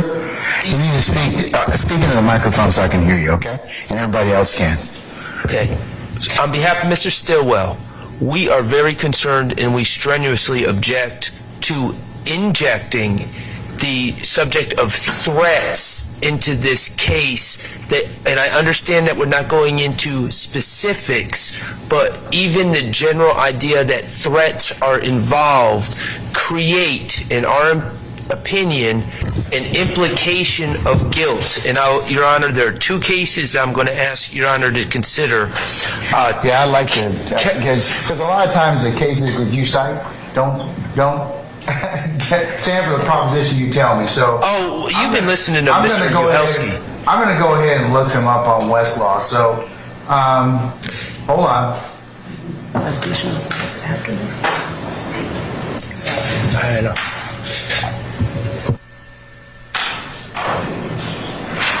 You ready? Not yet.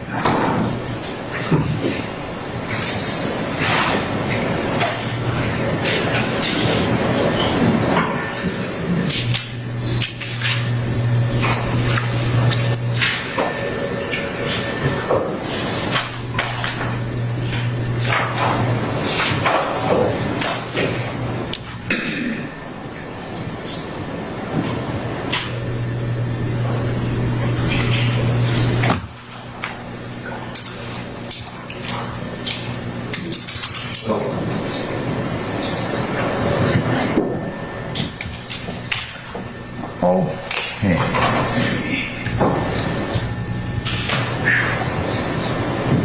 All right, sir. What's your first case citation? Broadwater v. State, and that's 359 Georgia Appeals 87. That's a 2021 case where the introduction of evidence of threats that were not directly attributable or indirectly attributable to the defendant was found to be error. In this case, the Broadwater case, there was overwhelming evidence of guilt. So it was found to be harmless error, but error nonetheless. And the other case is Kelvey State, 280 Georgia 669. 280 Georgia what? 669. And what's that? And what's the name in that case again? Kell. Kell, and that's a 2006 case. All right, hold on a second. It's Kelby State? Yes, Your Honor. All right, hold on.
Broadwater versus the state at 359 Georgia Appeals 87 seems to indicate there was a, in this particular matter, a witness testified she received text messages and Facebook messages from Broadwater's uncle threatening her not to testify against Broadwater, and Broadwater's uncle had driven past her house on several occasions. So, our appellate court concludes that it was error for this testimony to be admitted at trial.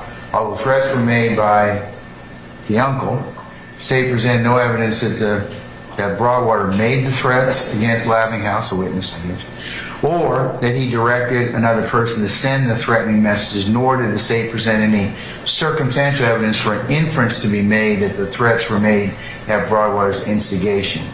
Thus, in an absence of evidence permitting an inference to be drawn, the threats were instigated or authorized by Broadwater. Laughing House's testimony regarding threats that she received were inadmissible. So, unless you all have... Your Honor, this is distinguishable from what we are doing. Your Honor, yes, it is. Your Honor, this is distinguishable because... We're going to disagree on that. From what you told me earlier, Ms. Hilton, you said that you don't know whether or not Mr. Williams made those threats, okay? And even though I agree with you, the statements go to show effect on listener, you still have to overcome the issue of, in Broadwater, and you got to have some linkage. So, I'm probably not going to admit, I'm probably not going to admit those particular messages. At least he can testify about, yes, Jeffrey Williams threatened him. He later found out it was Jeffrey Williams, but I think there's two separate issues. I want to be very, very, very, very clear. All right. What's the first issue? The first issue, because I don't want us to confuse two things. So on July 7, 2015, Mr. Williams threatened Mr. May. So that's very different. No problem with that. What we're talking about is a few weeks later, he received threats. We're not attributing that to Mr. Williams, because here, she attributed those threats to the defendant. We're not attributing those threats to Mr. Williams. What we are saying is he received threats. Based upon those threats, he shut down his social media. After shutting down his social media, he began wondering why are people threatening him, and he Googled Young Thug and found Mr. Williams. So we are not saying, we're not attributing the threats that were on social media to Mr. Williams. Here, she attributed the threats to Mr. Broadwater. We're not doing that. What's the linkage? The linkage is as to how he ended up Googling Mr. Williams. We're not... His sole reason for even trying to learn more about who Young Thug was because he received threats. We're not attributing those to Mr. Williams. What we're saying is, based upon those actions, he did this. Here, Broadwater was Is that all you're going to do? You're not going to mention anything about any threats? For what happened after July 7th, and that's all I want to be clear, there's a distinction. There's something that happens at Perimeter Mall where he's directly threatened by a person who he says is Young Thug. That's separate. After he's threatened by Young Thug, later on, probably about either 3 or 4 weeks later, he learns he's being threatened on social media because of what happened back on July 7th. From that, he says, I'm shutting down my social media, and let me find out, because really, Your Honor, what he says is, I didn't think Young Thug was such a big artist. I don't know why people are even threatening me about Young Thug. I didn't realize how big of an artist he was. And when I'm learning I'm being threatened because of that, I want to find out who Young Thug is. So I Googled him, and I learned his name was Jeffrey Williams. That is what we're talking about. Again, we're not attributing the threats to anyone. What we're saying is, that is the reason why he started to Google Young Thug, because he didn't realize the notoriety of Mr. Williams at the time, which is very distinguishable from what happened in Broadwater. Okay, well, tell me how it's distinguishable. Because in Broadwater, she's saying that Broadwater's uncle threatened her. For what happened after July 7th, we're not saying that Mr. Williams threatened after July 7th, because on July 7th he threatened, so I want to be very distinguishable. That's very distinct. After July, we're not saying Mr. Williams caused the threats, we're not saying Mr. Williams sent somebody to threaten him. What we're saying is, he was threatened. Because of that, he took down his social media, and he wanted to know, why are people threatening me over this guy called Young Thug? Who is he? And then he Googled Young Thug and was like, okay, his name is Jeffrey Williams, and learned more of who he was. And you're saying that is effect on listener? That is the effect on the listener, not necessarily. Right. We're not talking about threats. You know what I mean? It's distinguishable, Mr. Steele. So I'm gonna, even though Broadwater and Cal are referenced in this particular case, I'll allow that particular testimony over your objection, and it'll be a continuing objection. Okay. So you understand the two? The statement made, I understand. stated by Mr. Williams, that's separate. The other issue is effect on listener. So. Your Honor, and I need to address that as well. I'm going to ask Your Honor to look at... How come we couldn't have looked at this stuff like months ago? Well, You knew this stuff was going to come up. That's not right. Watch it, Mr. Steele. Watch it. We knew nothing about that. One at a time. I found that out today. One at a time, please. We knew nothing about these alleged threats. No, because we talked about these threats when Mr. Steele was talking about the issue of at Perimeter Mall and there were other posts. So we had this conversation before. Not about this. Yeah. I don't believe that. We did. I mean, I have recollection of us talking about this particular issue already. We talked about this incident, but we didn't know about these. This wasn't. Didn't know about what? About these alleged after-the-fact threats. Well, they were these Instagram or other posts that the threats came in. We never received Instagram posts. I don't believe the state has the Instagram posts. So I don't know if it's on Instagram. When there were threats made, that's what was told to me earlier. Not by me. I remember that. So, Your Honor, Moman, M-O-M-O-N, v. State, 249 Georgia, 865. The 1982 case. 249 Georgia, what, 860? That was before that was an old evidence code, though. Right, but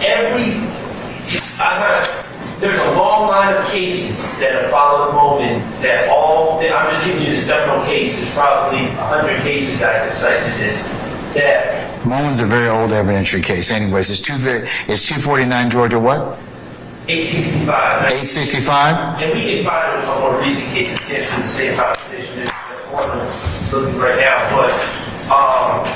but Your Honor, that case deals with the effect on the witness, exactly what we're talking about here, the effect on the listener, and the lack of relevance and that sort of information going to the jury. Okay, you said here it seems that we're introducing potentially very prejudicial evidence talking about threats. Prejudicial to quite frankly all of us, including my client, Mr. Stillwell, to explain a course of conduct and effect on a listener that has no relevance, no probative value, and even if Your Honor felt that it has probative value, it's very slight.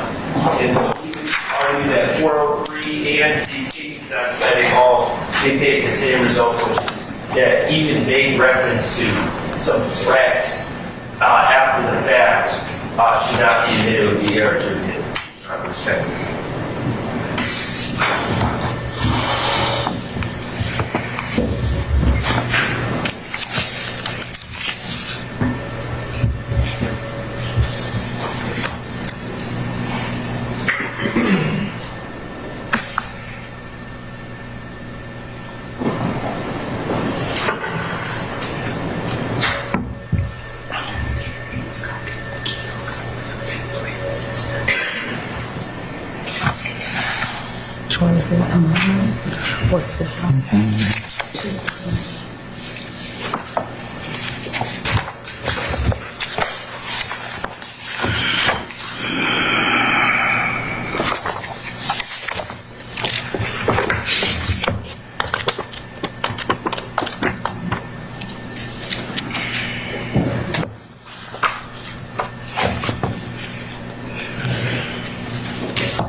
Be off air in a second, please.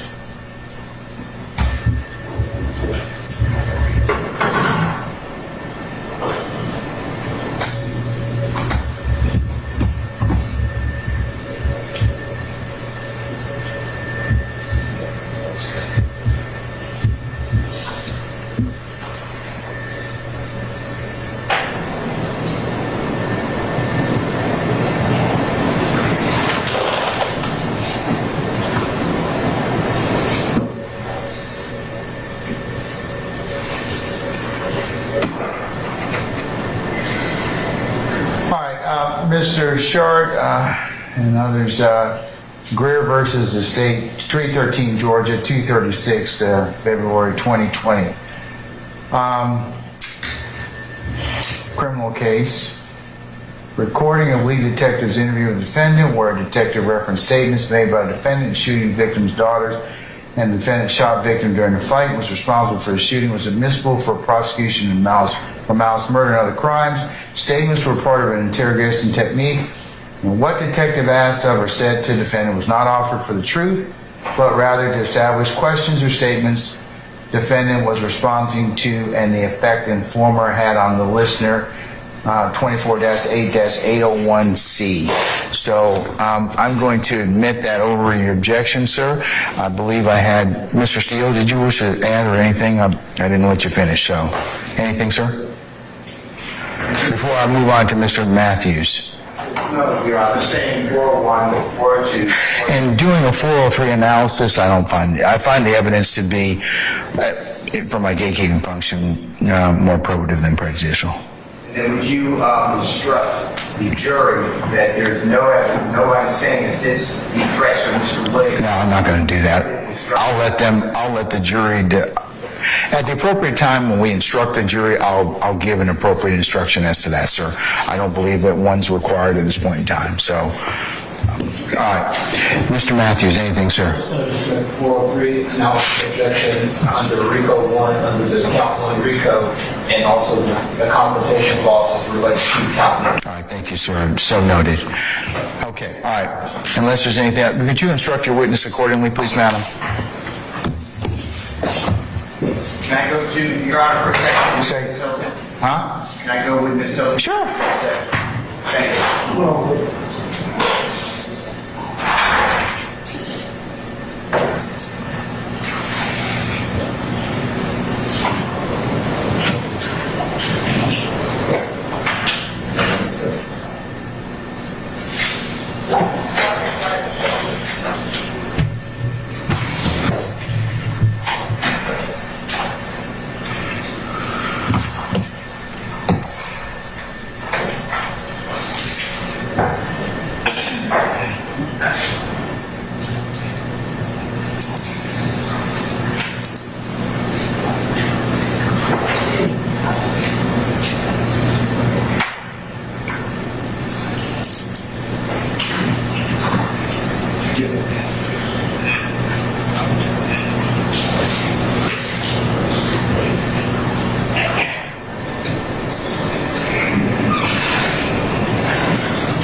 He's been striking, Your Honor.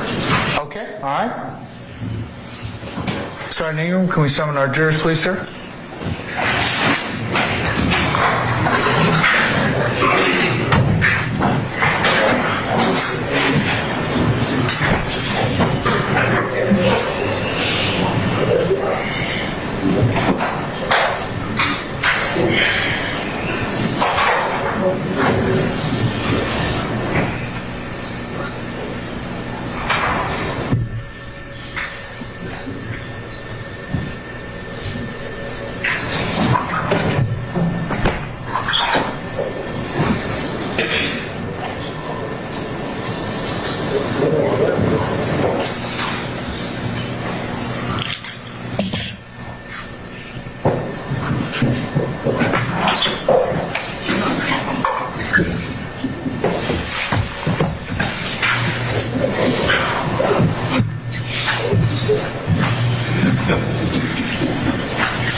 Ladies and gentlemen, please be seated.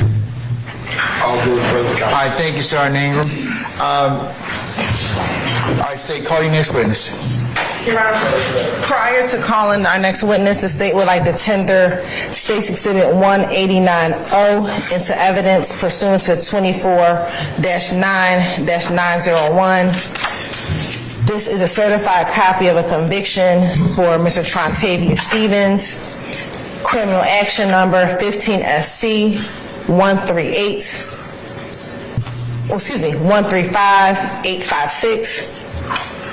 Mr. Stevens was convicted of possession of marijuana with intent to distribute, where he received 10 years commuted time served, possession of a Schedule II controlled substance, possession of a firearm during the commission of a felony, possession of a firearm by a convicted felon, failure to maintain lane. This is all for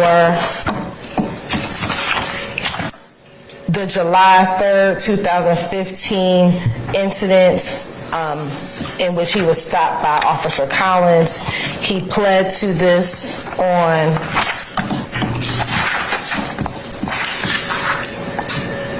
March 10th of 2016, and with this would conclude Act 48 through 50.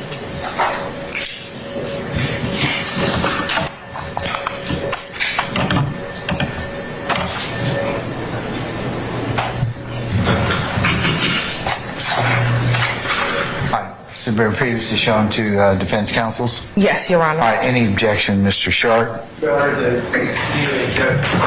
under the Jackson case. So noted, sir. Mr. Steele? Yes, sir. I also ask that the sentencing sheet be removed, Your Honor, and this is not going to prove the enterprise of the RICO. Objection, Your Honor. Mr. Steele, please don't speak your objections like that. I don't want to have to advise you again on that, okay? All right? No relevance. Objection, Your Honor. That's my objection. The objection's on relevance. I'll overrule the objection. I'll admit it, and as we mentioned later, we'll call whatever's been admitted. The court will take up that issue later. All right, so it's admitted. Thank you, Your Honor. Next, we'll move on to Act 51. We call Christopher May. All right, summon Christopher May, please. All right, Mr. Officer May, come on up to the witness stand, please. Once you get there, you'll be so kind to turn and face Sergeant Ingram, be sworn as a witness before you sit down. Raise your hand. Swear to testimony you give the truth, the whole truth, nothing but the truth. I do. Have a seat. That's it. State the score, first and last name. Christopher May, last name May, M-A-Y, And where are you employed? the Roswell Police Department, And how long have you been with the Roswell Police Department? since December of 2016. And what do you do for the Roswell Police Department? I am a traffic investigator assigned to the traffic unit. Prior to working for the Roswell Police Department, what type of work did you do? Public Safety Director. And did you work for a specific company? At which point? Oh, how many companies have you worked for in public safety capacity? 4. I want to direct attention specifically to 2015. Which company did you work for? Andy Frame Security Services. If you can slow that down. Sorry. Andy Frame Security Services. And when you work for Andy Frame Security Services, where did you work? Perimeter Mall. And what was your title when you worked at Perimeter Mall? Security Director. How long did you work at Perimeter Mall as a security director? From 2007 until December of 2016. And just tell the jury briefly, where's Perimeter Mall located? It's going to be located in the city of Dunwoody. It's going to be right up 285 Ashford Dunwoody Road and Hammond Road intersection. All right, and let's talk a little bit about the mall. Describe the jury how many floors the mall has, how big it is, the anchor stores. Give them a little about Perimeter Mall. Perimeter Mall is a 2-story shopping center. They have 3 anchors. When I was there was Macy's, Nordstrom, and Von Maur, parking deck, food court, various shopping establishments, including Apple, Victoria's Secrets, Champs, Foot Locker, that kind of stuff. Is there a dealer that anchors on the other side? Yes. And does the mall have escalators? Yes. How many sets of escalators are in the mall? 3. Right. And where are those located? One's going to be in front of Macy's. One's going to be in front of Nordstrom. And then one's going to be in the center court. Sorry, it's been a while. I'm going to show you what's the market states is in 186P. Tell me if you recognize what's in 186P. That'd be the center court area for the mall from the upper level vantage point. And how do you recognize it? I can see the food court off to the bottom in the lower right, and that's not going to ever get moved, so. Is that a fair, accurate depiction of the center court and the center escalator as you remember back in 2015? As best I can recall, yes. Your Honor, this time the state like the Tennessee State is in 186P into evidence. No objection, sir. All right. States 186P is admitted and published as you see fit. Did you serve as the director of security the entire time that you were at Perimeter Mall? Yes. What were some of your job duties and responsibilities? I did the hiring, the firing, the contractual compliance. I served as the first level for I apologize. I did the hiring and firing, contractual compliance, scheduling, managing account hours and deployment of those hours. I employed security officers and police officers. I did operational startups, takedowns, develop policies and procedures. When you say operational startup and takedown, what do you mean? I would have to travel sometimes for new facilities, or new contracts, or to go and take a contract down that ended. And as the director of security, were the security personnel that work with you armed security? No. What were some of the jobs and responsibilities of the security guards at Perimeter Mall? They were actively to patrol and be a visual deterrent source, as well as a first contact point for customer service for anybody who might need assistance. They did incident reporting for any kind of liability incidents, slip and falls, any kind of criminal activity that was reported to the property. They would also take a report as well, so we could document that and keep track of what we call hotspot areas of high crime. And taking you to July 2015, if you can recall, how many security guards did you have under your leadership? Depends on what time of day. It could be anywhere from 2 overnight. It ramps up to 4, then 5, and then 6. And then around between 3 p.m. and 7 to 8 or 9 p.m., depending on the day of the week, it could be 8 to 9. And then on the weekends, it could be 10 to 12. And you said something that some people work overnight. Was Perimeter Mall secure 24/7? Yes. Taking you to July 2015, did you have a specific shift that you worked? I worked various shifts. On that day, I'd have to look at what day of the week that was. I'm not sure. That's okay. Generally, you work a variety of different shifts? A variety of different shifts. Mm-hmm. Since you are not armed and your security officers are not armed, When there are disturbances of death, what occurs? We contact the Dunwoody Police Department. I'm going to direct your attention now to July 7th, 2015. Were you working that day in your capacity as director of security? Yes. Okay. Did you have other security guards working that day? Yes. So do you know how many security guards you had working on that day? I have to look at the deployment, but there should have been 8. In 2015, did Perimeter Mall have a store called Chemist? Yes. Where was that store located? So it's going to be off the center court towards the Macy's side, on the lower level. What type of store is Chemist? There were sporting goods, athletic apparel, shoes, hats, things like that. And on that day in July 2015, did you have the occasion to respond to the Chemist store? I did. Why did you respond to the Chemist store? I had a security officer who was notified about individuals on skateboard electronic devices. We termed them hoverboards. This when they were becoming popular, and so I was notified that he tried to advise these individuals to get off the hoverboards, and he was met with resistance. So they're informed that what they need to do next is contact me so I can come in and try to explain the policy a little bit better and see if we can't get some voluntary compliance. And what was the policy regarding hoverboards? What was the policy regarding? They weren't permitted to be used on the property. Why? The property, so it was for liability reasons, insurance. The property wasn't built to safely allow those type of conveyances to be operated. There was an exclusion in their policy for anything that was related to a disability or handicap issue. And did you ultimately respond to that Champ store? I did. What happened once you responded to the Champ store? When I responded to the Champ store, I could see the 2 individuals on hoverboards inside of Champ's. We stayed outside the store. We're not going to interfere with the shopping that's going on inside the store. And we waited for them to come out. And from your vantage point, were the individuals on the hoverboard inside of that store? Yes. Did they eventually come out? Yes. Can you describe the males? Can you describe the males?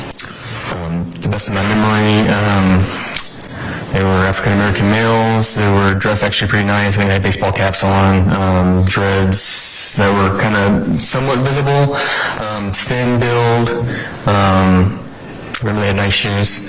And then they had a third individual with them that was not on a hoverboard. He was kind of taller, maybe not heavy set, but, you know, bigger. They were thin. And he was older. How many people did you see that day? 3. All right. So there were all 3 were African American males? Yes. 2 slender and 1 little. You're repeating directly. I stand the questions to form. What were the description of the males who were on the hoverboard? They were the younger individuals that were thin built. And then the individual who was not thin built, was he on the hoverboard? No. Once the individuals came out of the store, what if anything occurred? Well, as soon as they came out, one individual on hoverboard, he told me, "Fuck you," he's leaving.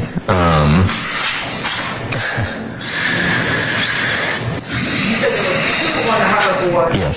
Can you describe anything more about the one who said, "Fuck you, we're leaving"? Later on I can, when I was able to identify him. Okay. Now, once that was said to you, what happens next? So I tried to explain to them the mall's policy on the devices and try to give them an opportunity to get off the devices and carry them. One of the other individuals told me, the other one, not the one that said "fuck you," told me that I can't tell them what to do.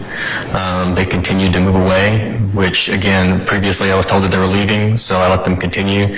Try to stay out of their way, just walk with them. They went to the escalator and they still rode the hoverboards up the escalator. Okay. As they rolled the hoverboard up the escalator, what happened? They're being loud. They're using profanity. There was a lot of. I mean, it was a weekday. I'm assuming, from what I can recall. I mean, there was still people in the mall and families, and so it was drawing some attention. I remember just using my 2-way radio to kind of communicate, let dispatch know what was going on, so they could follow us through the cameras. I had originally asked for the Dunwoody Police Department to respond because of the activity that was going on at the time. So you said you originally asked the Dunwoody to respond? Yes. Okay. What happened? Should they get on the hoverboard and go up the escalator? So at that point, I was trying to tell them that they're going to be banned from the property because they were failing to comply with the mall policy as it was explained to them, given an opportunity to comply with. Okay. And the escalator they rolled up, is that the same escalator that is contained in State's Exhibit 186P? No. Okay. It's not. It's on the other side of it. It's on the other side of the escalator. That's the down escalator. So they were going up the escalator. Yes. Was in that general vicinity in the middle of the mall? Yes. All right. Did they go up the escalator? Yes. All right. What happened next? We got off the escalator. Remember we had to kind of stop because one of them came off the hoverboard when they got to the very top. They didn't fall. They just had to get back on it. And then they continued on. So even after you asked them to get off, they still maintained being on it? Yes, ma'am. All right. What happened next? I followed behind the male that was walking. He had a bunch of bags, shopping bags from Champs, I believe. Was it that third male? The third male. So I stayed with him, behind him. I tried to explain again as we were moving forward that they were going to not be allowed to come back to the property because they were leaving. At some point in that interaction, I did cancel Dunwoody because they were going to leave and we would just do the ban paperwork ourselves. When you said do the ban paperwork, what did you mean? It's criminal trespass paperwork. It's how we document the individuals that are not permitted to come back on the property. We put a date that it starts and a date that it ends. Sorry. So go ahead, slow down. Okay. What's the ban paperwork? It is a criminal trespass form. It's a written form that notifies an individual that they are no longer allowed to be on that property from a specific time period. Okay. And so, at this point, because they were leaving, you canceled your Dunwoody post. Yes. All right. Did they eventually go outside? Yes. What, if anything, happened when they went outside? So I had also contacted and asked for additional security officers that are already outside patrolling to respond to the area. I could see we were going to what we term the streetscape, which is the valet area. What do you call it? Streetscape. Okay. And so when we got out the doors, I could see two of my officers, actually they were supervisors, walking up towards the individuals. I could see an interaction occurring. I could hear some yelling about, get out of our way. And then I remember this specific gesture where the arm came out wide, like you're free to go, like we're not going to stop you to leave. Who made that gesture? The supervisors. Okay. One of your employees? Yes. All right. And you said you called this area. What was the area that you were in? The streetscape. Streetscape? Streetscape. Okay. And I'm going to show you what's been marked as State's Exhibit 187P. Do you recognize State's Exhibit 187P? I do. And how do you recognize State's Exhibit 187P? That's our streetscape area at the center part of it. Is that a fair and accurate depiction of what the streetscape area looked like back in 2015?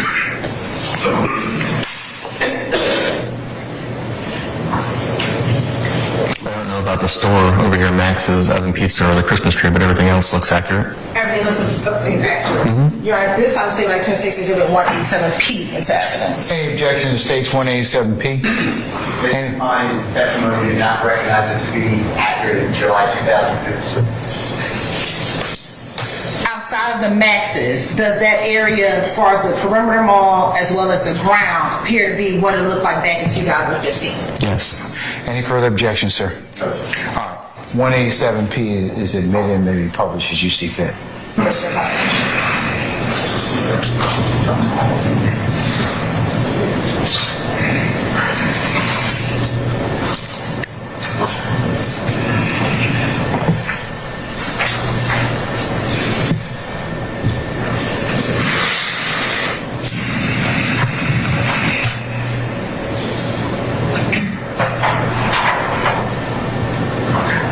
Now, is this the well area or the strip mall area that you're referring to? Yes. Okay. Yes.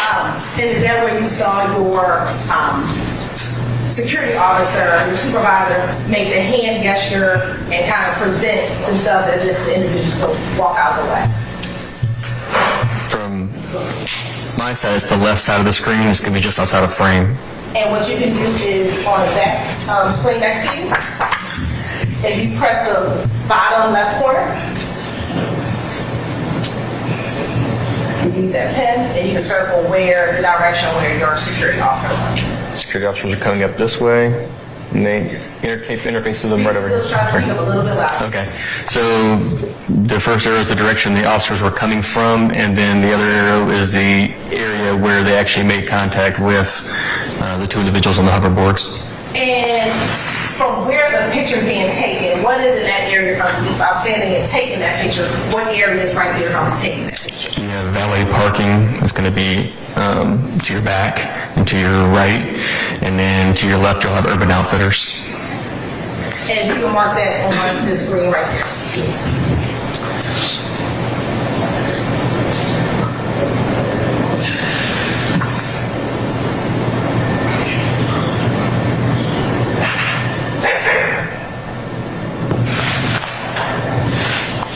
All right.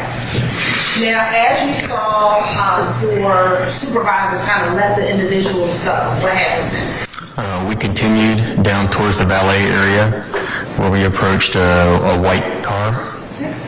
And when you say you approached the white car, how far did you get to the white car? Maybe 6 feet away, 8 feet away. So did you go directly onto the car? No. Okay. What happened once you got to where that white car was? One of the security officers got the tag, called it out. When we got in the car, the driver was loading bags into the car. One of the individuals was the one that told me I can't tell them what to do. He got in the car.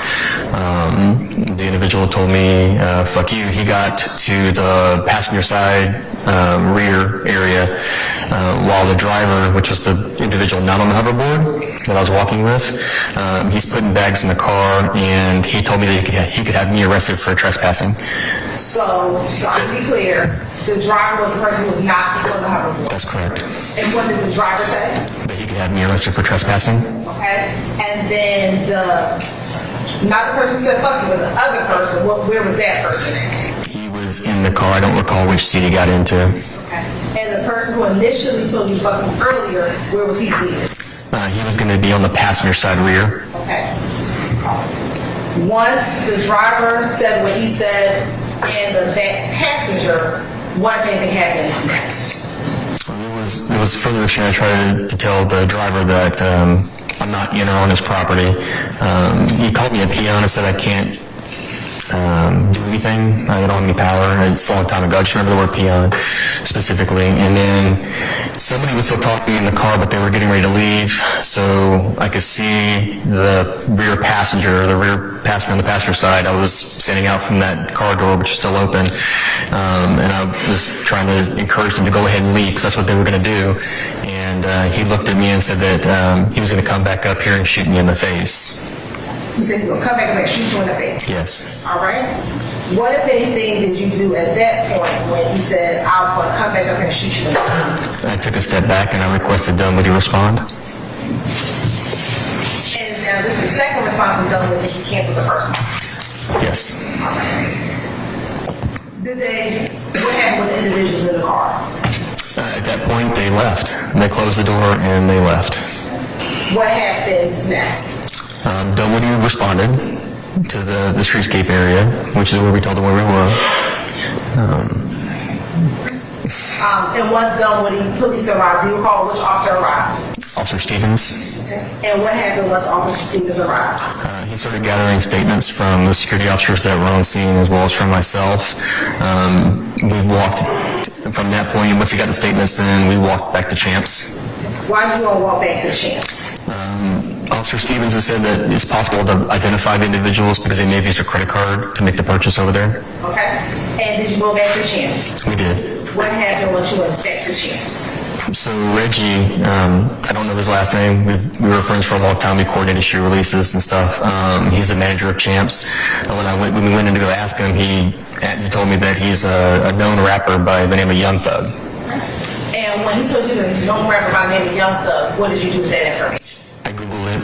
Okay. And when you Googled it, what did you find? I looked at the image and identified that it was the same individual who threatened me and had earlier told me, fuck you.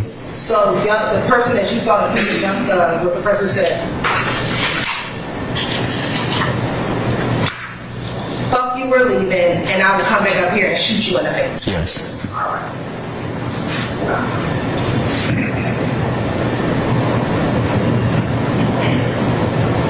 Did there ever come a time, well, let me ask you this. So after you learned that information, what happened next? After you Googled who it was, what if anything happened after that? I typed my statement for Dunwoody. And on July 7th, did you ever learn what Young Thug's true name was? Not that I can recall.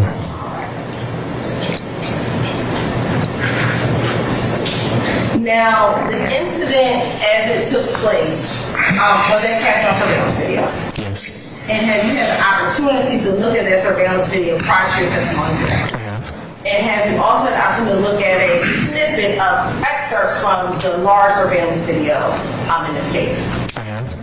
And both looking at the surveillance video and the snippets, were they a fair and accurate depiction of what you just testified to back on July 7, 2015? Yes. I'm going to show you what's been marked as 60188P. Tell me if you recognize 60188P. Yes. How do you recognize 60188P? It's the same video disc that was recorded that I signed to verify that I viewed the video snippet. And does the original, so not the excerpts, the original video appear to be the same video produced regarding this incident from July 2015? Yes. Did it include any additions or deletions? No. Now, did the excerpt portion appear to be portions from that original video? Yes. Your Honor, this time the state would like to tender states exhibit 188P into evidence. Any objection to states 188P? Your Honor. All right, states 188P is admitted and may be published as you see fit. Thank you, Your Honor. Your Honor, the state will solely publish the excerpted version of 188P. All right.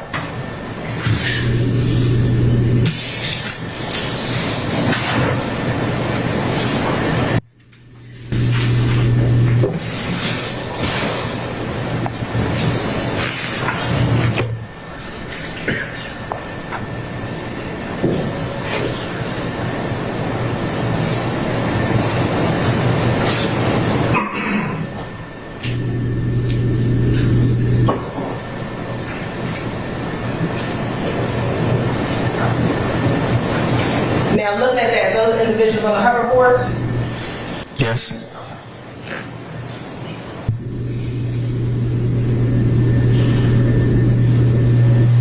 and do you see yourself? Yes. Okay, where are you? I'm right.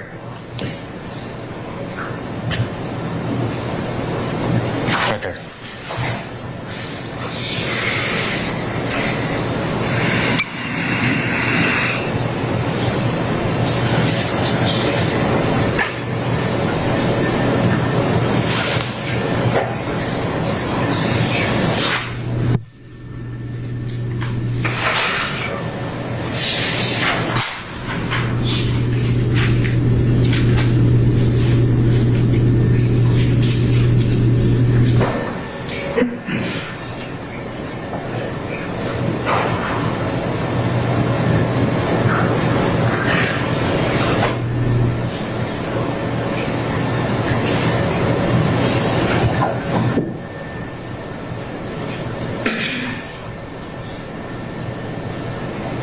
And what area are we looking at right here? We're looking at the entrance area from the streetscape into the mall.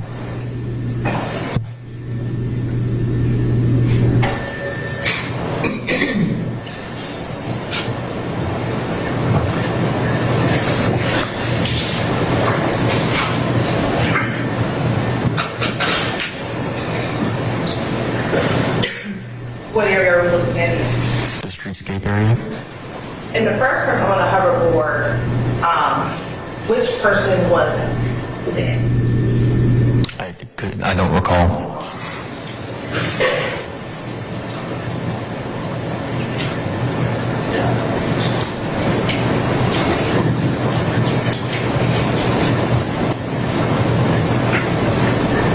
And as you walking behind the third individual. Yes, ma'am.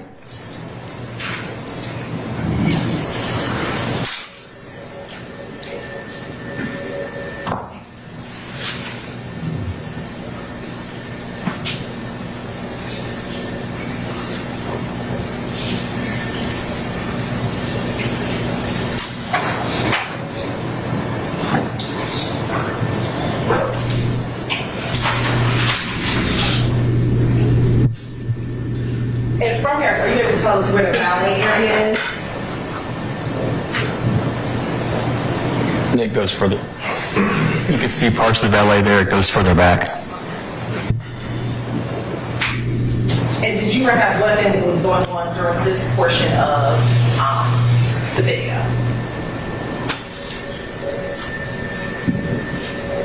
So that's going to be where the car is parked, and that's where we're going to be standing while they're loading the bags.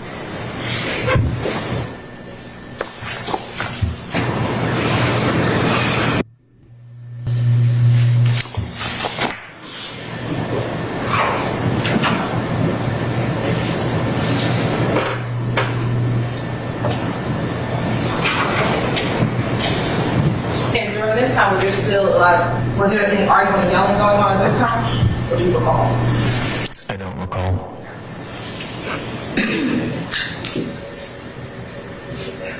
What area are we looking at right here? We're looking at the parking area for the streetscape and for the valet. And do we see that white car? Yes, right there. Is that the same white car? Yes.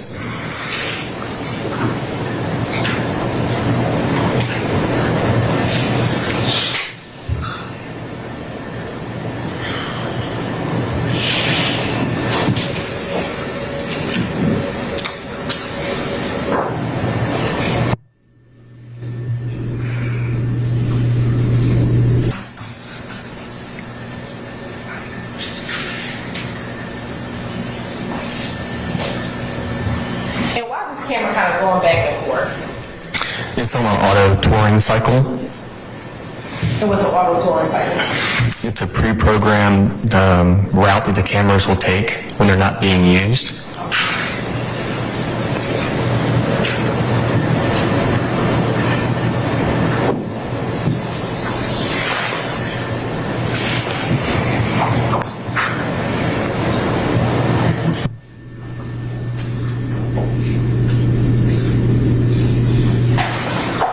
So what's going on right at this moment, if you can recall? Are you all standing at the car? We are. Okay. And are you able to identify where you are in this portion of the video? I'm right there. Okay. And do you remember who was standing the closest to you at all? Was one of your security guards? No. And is it at this moment where Young Thug says, Objection, leading your honor. I stand in objection. was this where the comment, "I'll shoot you in the face" occurred? I can't tell from this frame. Is that what this frame? Okay. Was it in this general vicinity though? Yes. All right.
And is that when the vehicle left? Yes.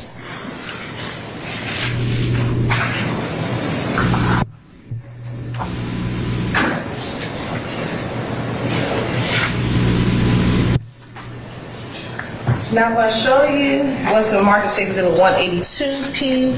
Excuse me. Can you see that? Sure.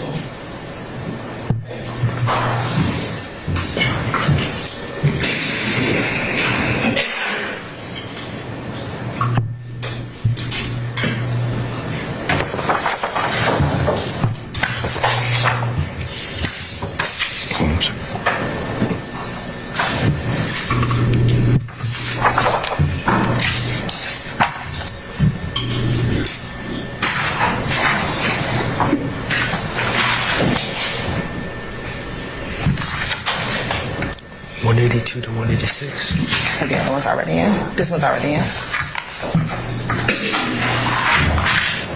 I'm going to show you what's been marked as 67, 182, 183, and 184, and 185. Tell me if you recognize those exhibits.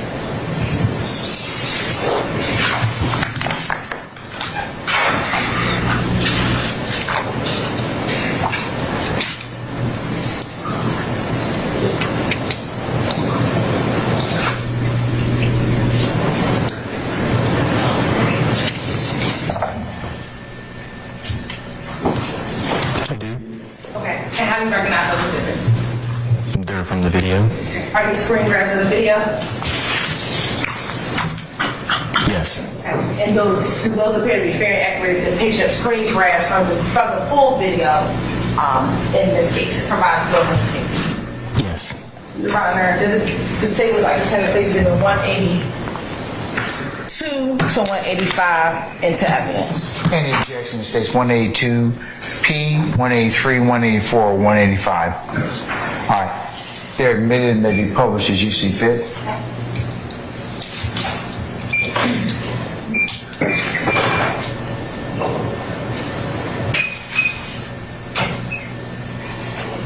First thing I said to 182, you see one of them individuals who had the hoverboard and says 182.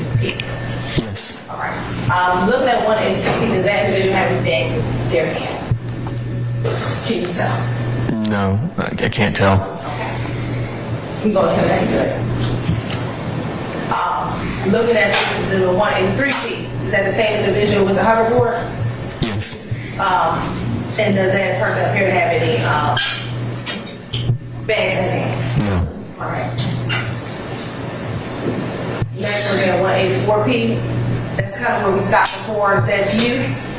Yes, ma'am. All right. And can you tell from this image who the other person is? That'd be Officer Hutchins. Okay. Was that one of the security officers? Yes, it was.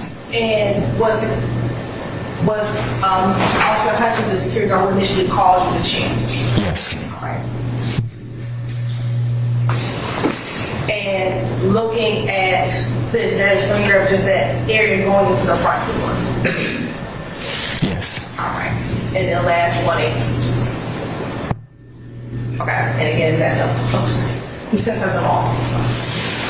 Did you ever come to learn what Young Thug's government or true name is? Yes. Okay. How did you go about learning what his name was? Excuse me. I had to later Google him. Okay.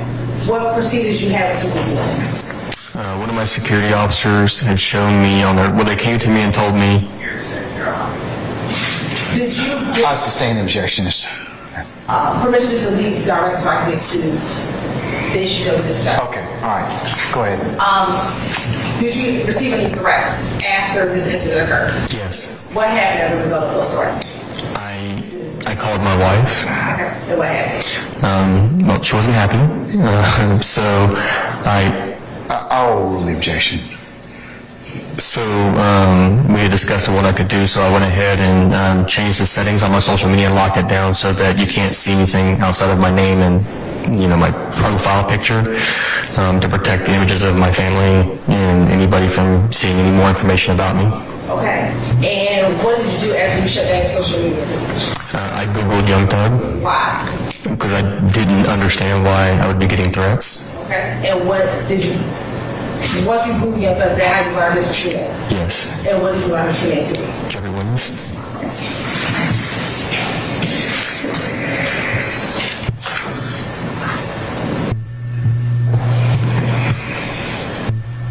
And let me ask you this.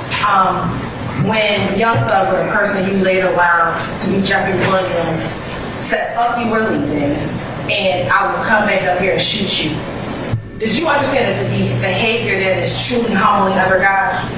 No. Thank you. Cross.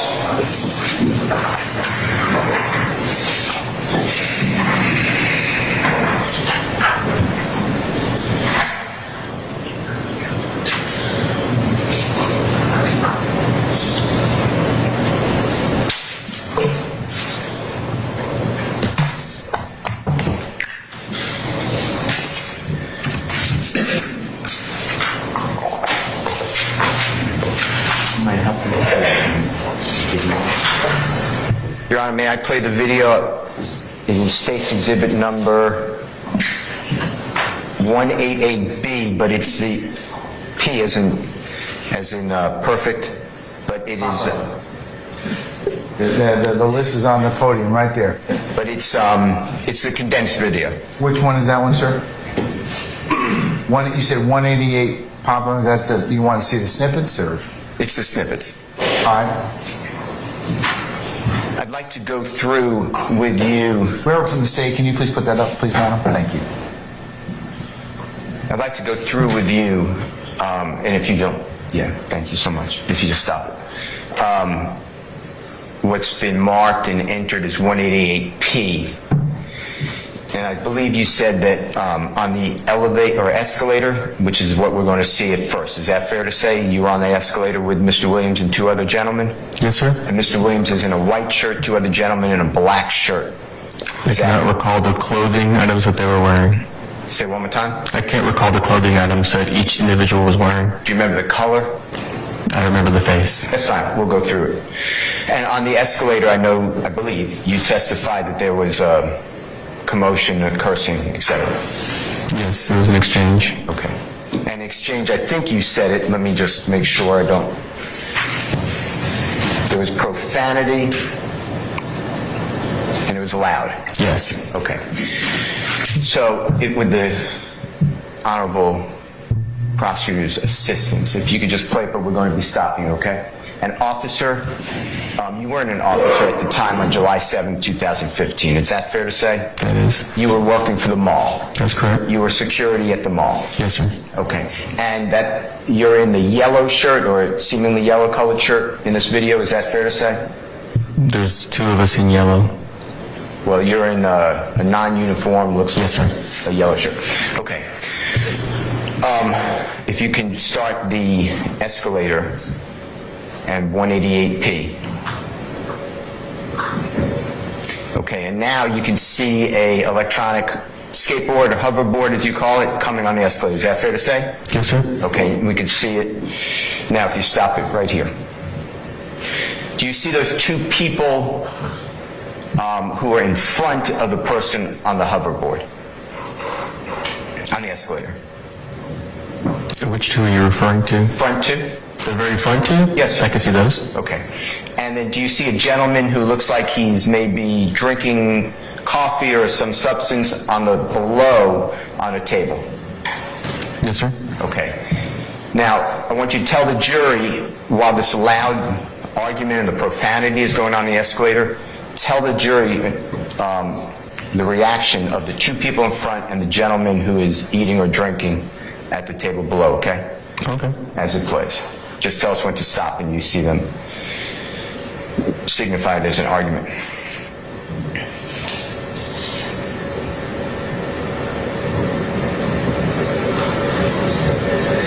That's how the first two get off the escalator. If you stop it, if you don't mind. Yes, sir. So the first two get off the escalator that you pointed out, and I wasn't paying attention completely to the gentleman at the bottom of the table. He does seem to turn his head, but I don't know. We'll go back. Anything about that? You got time. Can you go back? Okay, so you saw the first two people who are the gentleman in what appears to be, I'm not saying that this is accurate, but from the lighting I see, appears to be like a yellow shirt, maybe a hat, and the young lady in a darker outfit, right? You see them? Yes. Okay. And do they do anything that would sound like or appear to be that they heard anything violent or loud or profanity? From looking at this angle, no. Okay.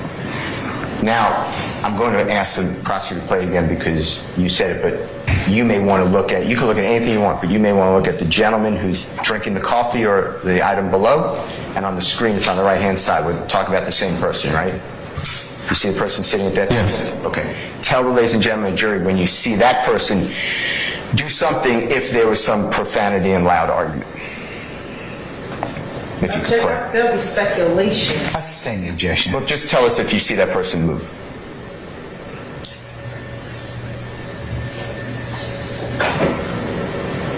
It froze. Okay, it froze, Your Honor.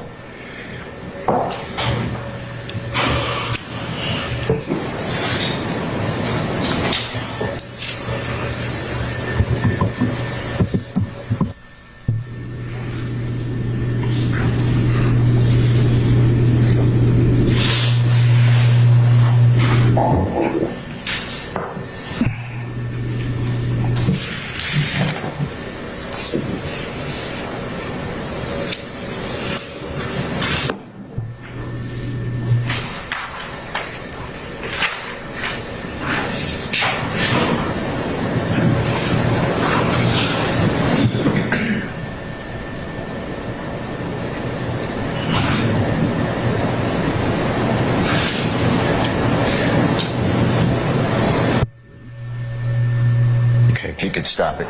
Did you see the gentleman who is sitting at that table that we've been discussing look up? I saw him look around. I didn't see him look up. Okay. With regards to the next series here, you see these two people now coming up. They're both in what I would call darker shirts. You see those two people coming up? Yes. Okay. And each one of them, I believe, is holding bag or bags. Is that fair to say? Yes. And can you tell, ladies and gentlemen, jury, do those bag or bags come from Champs Sports? I couldn't tell you if all those bags came from Champ Sports. Okay. And what does Champ Sports sell? Is it fair to say they sell shoes or sneakers? That's some of what they sell, yes. Okay. And the first person that's about to get off of this escalator, this up escalator, that's a person on the hoverboard, right? Yes. And just to be clear for ladies and gentlemen jury, is it fair to say that Mr. Williams, the gentleman you say is Mr. Williams, is in the white shirt that already exited this screen that we're showing? I can't tell you which shirt he was wearing. He was one of the two individuals on the hoverboard. You're not sure which one? I can't see his face. You're asking me to recall this from years ago. Okay. And to be clear, we're talking about 8 years and 5 months ago. Right. That's correct. And Perimeter Mall's in DeKalb County, fair to say? DeKalb County, yes, sir. And you've never testified in this. This is the first time you ever testified in a case, right? About this. About this? Yes. You're aware the DeKalb County case was dismissed, right? When was I made aware? When I spoke with you? Okay. All right. If you can keep playing it, but we're going to ask you to stop, okay? Now, that's the gentleman on the hoverboard who you said has a little bit of problem, I guess, with the hoverboard. And you can stop it if you don't mind. Yes. You see, we kind of have to stand around him. Sure. Okay, now just for, and I think you did already, that is you on the escalator, off the escalator on the first person we can see that's depicted on the screen on the right-hand side of that escalator boundary. Is that fair to say? Yes, sir. And then directly, it looks like behind you, but to your right, that is another mall officer, mall security officer, and that's employee Hutchins. Am I correct? Yes, sir. Okay. And then behind that gentleman, is that also with security of the mall, or is that a shopper or another person? I don't know who that is. Okay. Now, we're going to see you, I believe, are you speaking into some sort of microphone or walkie-talkie or radio? It's two-way radio.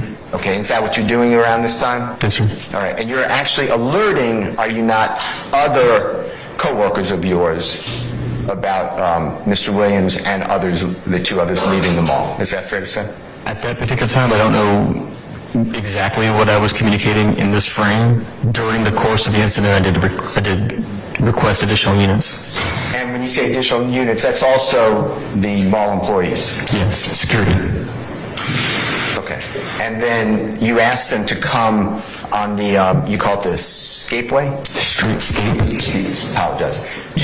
To have an encounter. I'm not saying it's violent or anything, but have a conversation or be present on that area when Mr. Williams and the other two people are leaving. Is that fair to say? I requested they arrive and respond to that area to try to get a license plate. Okay. Did you know that Mr. Williams was going to the valet, or you just were going to have them follow to their car to get the license plate? We were going to follow them. Okay. If we can, I'm going to ask the prosecutor to play the video again, but I'd like you to notice yourself. Did you start to run at this point? And if you don't remember, we're going to play it, okay? I don't remember. That's all right. Let's take a look at it.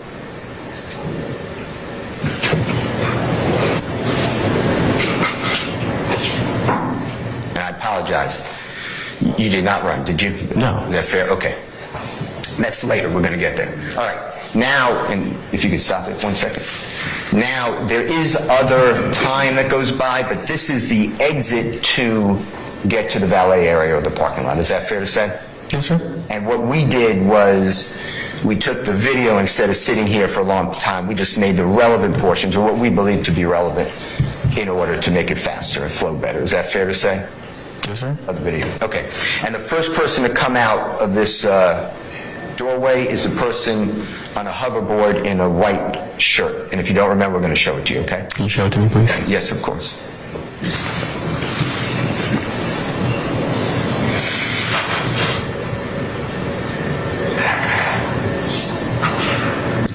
stop it right there. And can you identify that person?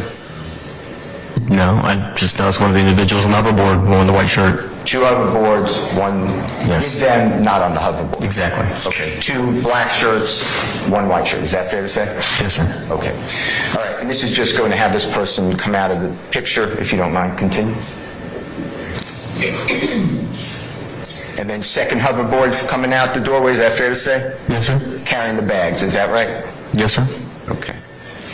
How many bags, if you could go back just 1 second?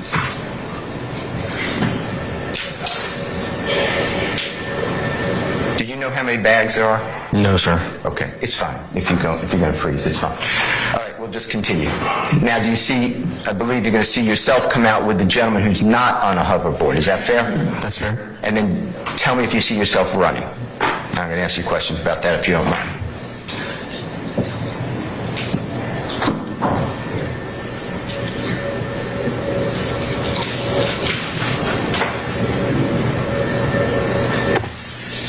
Is that you running? Yes. Okay. And is this the mall security officer Hutchins now coming out too? Yes, sir. Okay. And then I think it's going to flip to another vantage point on the video in a moment.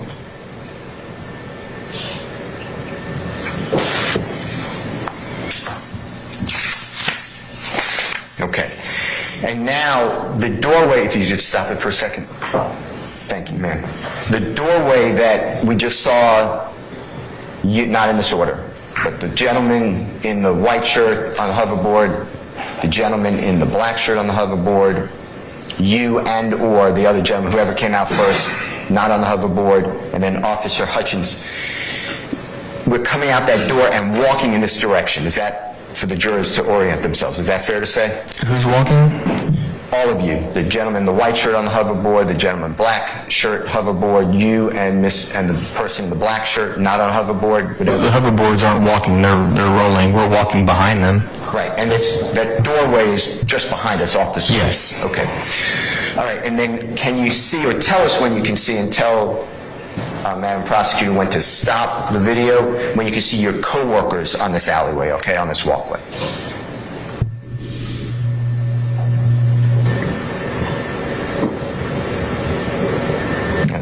That's them there. Stop it now? Okay, and identify those people if you can. I couldn't tell you from the video. It's going to be either, one of them is Officer Torrey Campbell, was the supervisor, and the other one was Jonathan Barron. Jonathan Barron, B-A-R-R-O-N. And the first one, do you see it on where it stopped?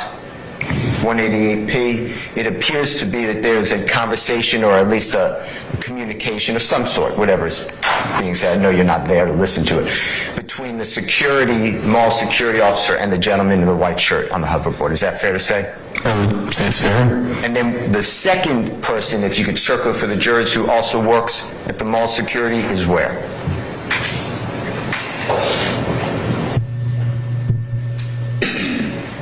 Again, it's kind of hard to tell with the video quality, but I believe that's the other one. Okay. In kind of like orange type vest? Yeah, they would be wearing either an orange vest over the yellow, it's a bicycle uniform. Okay. All right.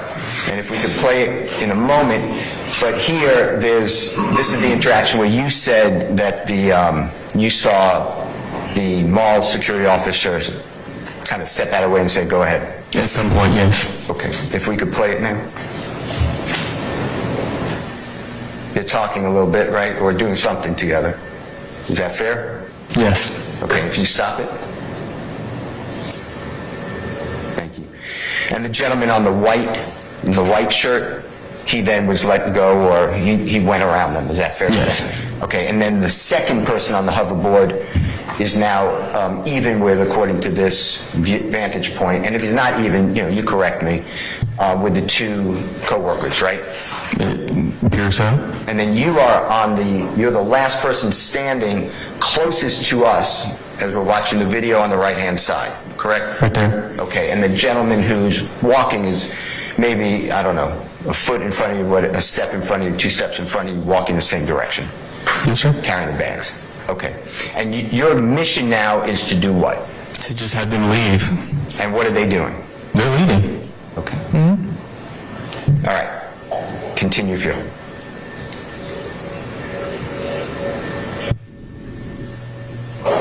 Now, if you stop it. There was conversation, if you saw, or whatever they're doing, between the other gentleman in the black shirt on the hoverboard and those two co-workers of yours, small security. Okay. Now, are there any punches thrown? No. Spitting? No. Pushing? No. Okay. You don't see any guns? No. You don't see any knives? No. And that's for the entirety of this. I'm not just limiting it right now. That's the entirety of this this incident that we're talking about 8.5 years ago, right? That's correct. Okay. All right. Continue if you don't mind, please. Now, you continue to pursue, I believe, where the video and your fellow officers are going with you or pursuing the people, right? We're not pursuing. We're just escorting to make sure they're going to leave and to try and get a license plate for later to complete a criminal trespass form. Okay. And right now we have, if you don't mind stopping it, we have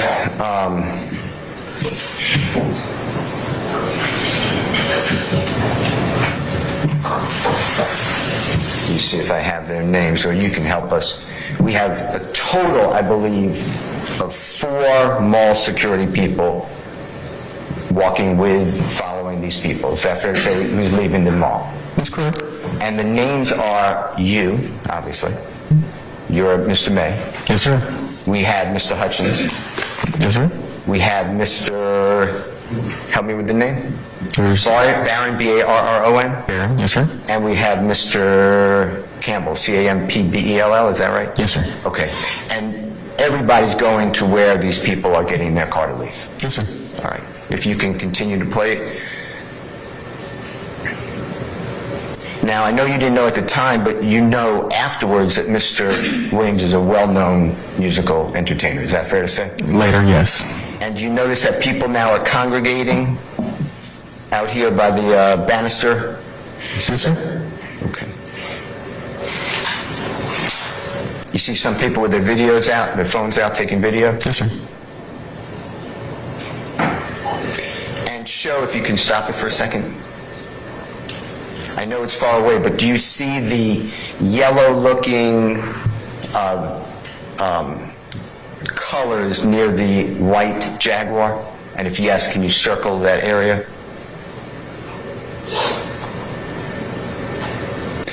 And the white Jaguar is right there. Is that fair to say?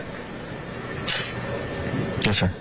So right now you have you and your 3 co-workers around that car, correct? In the area of the car, yes.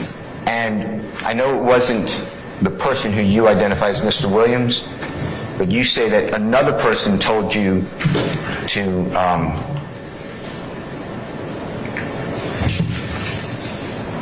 you're trespassing on their car, something to that effect. The driver of the car, he told me he could have me arrested for trespassing. You went too fast for me, I apologize.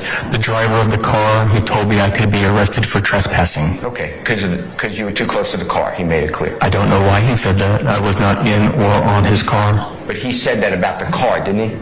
I couldn't tell you what he was referring to. I assumed it was the car, and that's why I told him I was not in nor on his car. Okay. Now those bags, if you remember, actually went into the trunk of the car, or at least some of them did. Is that fair to say? I believe so. So the individuals who want to leave are actually at the back of the car, the Jaguar, and putting bags into the car, right? At least the driver was. Okay. And you're still there with your 3 co-workers, right? Yes, sir. All right. If you can continue to play.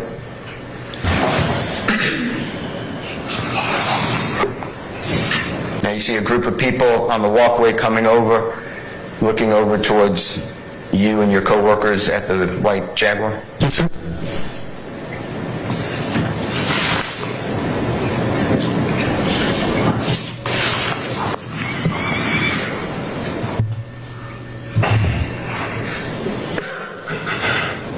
Okay, thank you. If you could stop it. We're going to flip to another screen because of the camera, but how long would you estimate you and the mall employee Barron, the mall employee Campbell, the mall employee Hutchins were at the car, that white car that we just saw? I couldn't tell you. Did you have any doubt?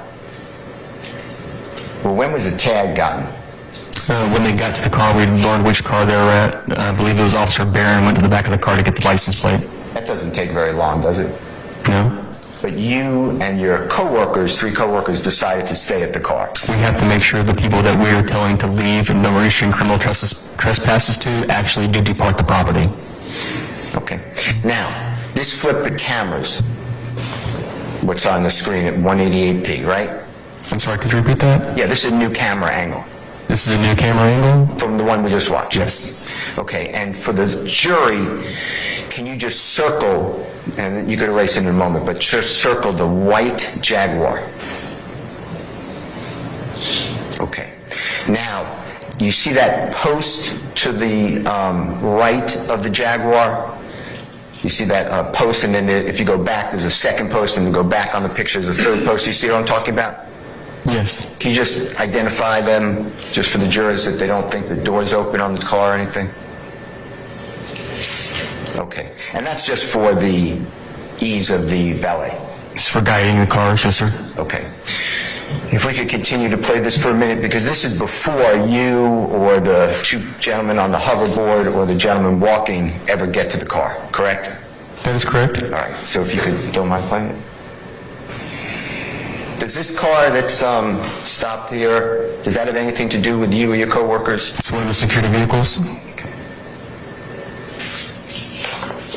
And you called them as well? Sorry? You called them as well? I called for additional security officers, yes, sir. And this is just the scan of the parking lot and the road in front, right? Yes, sir.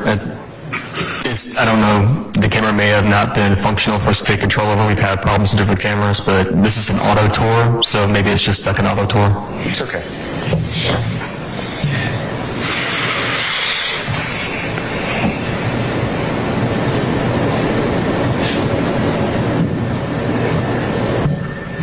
So all this, for our purposes, is not relevant. Is that true?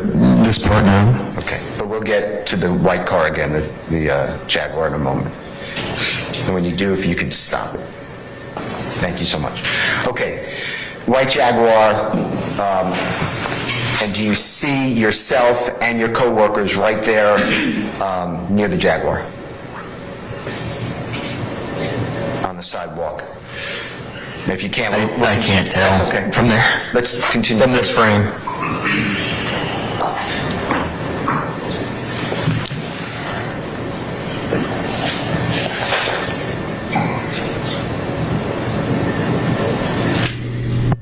Can you, please?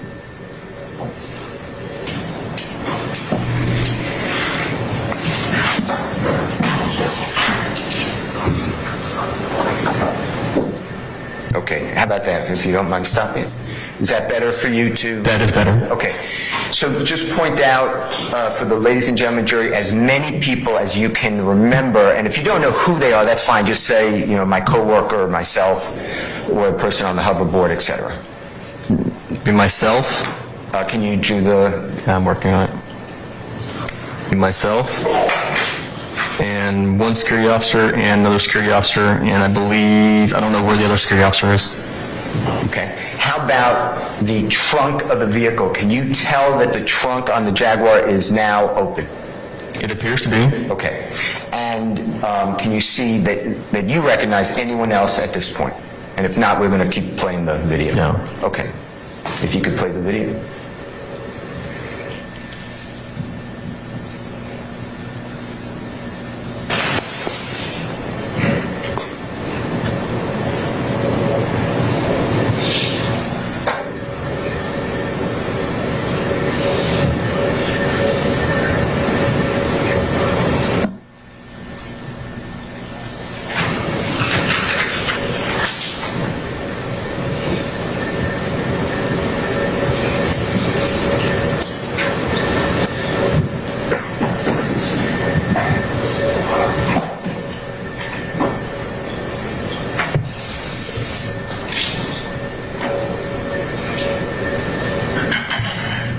Okay, if you stop it just 1 second, if you don't mind.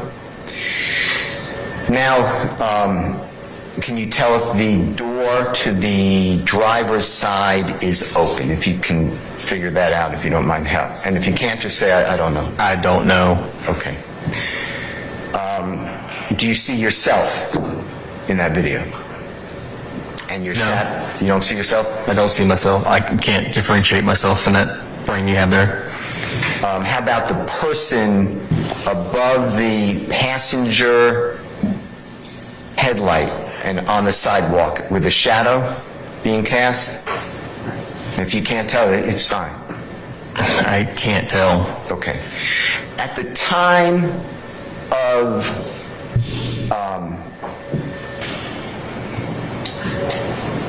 the supposed threat, and I believe it is,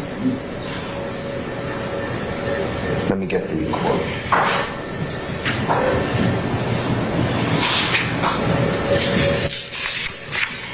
According to you,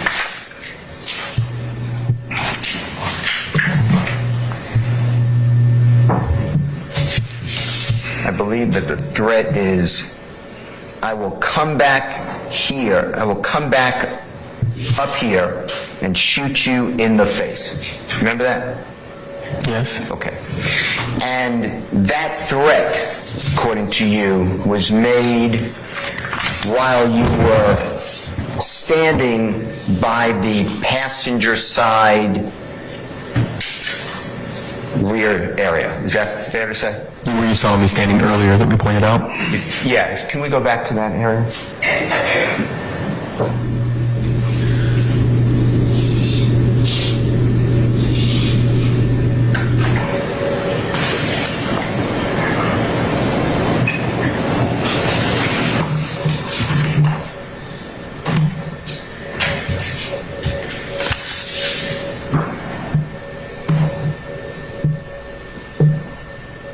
If you stop it there. Is that helpful? Yes. Okay. Is that the area that the supposed threat, is that kind of like the circumstances? The area, yes. And you have at least 2, if not 3, coworkers around you? I can see 2. I don't know what the third one was. Do you realize that none of your coworkers say that Jeffrey made that threat? Objection. What's that? Okay. I'm overrule the objection.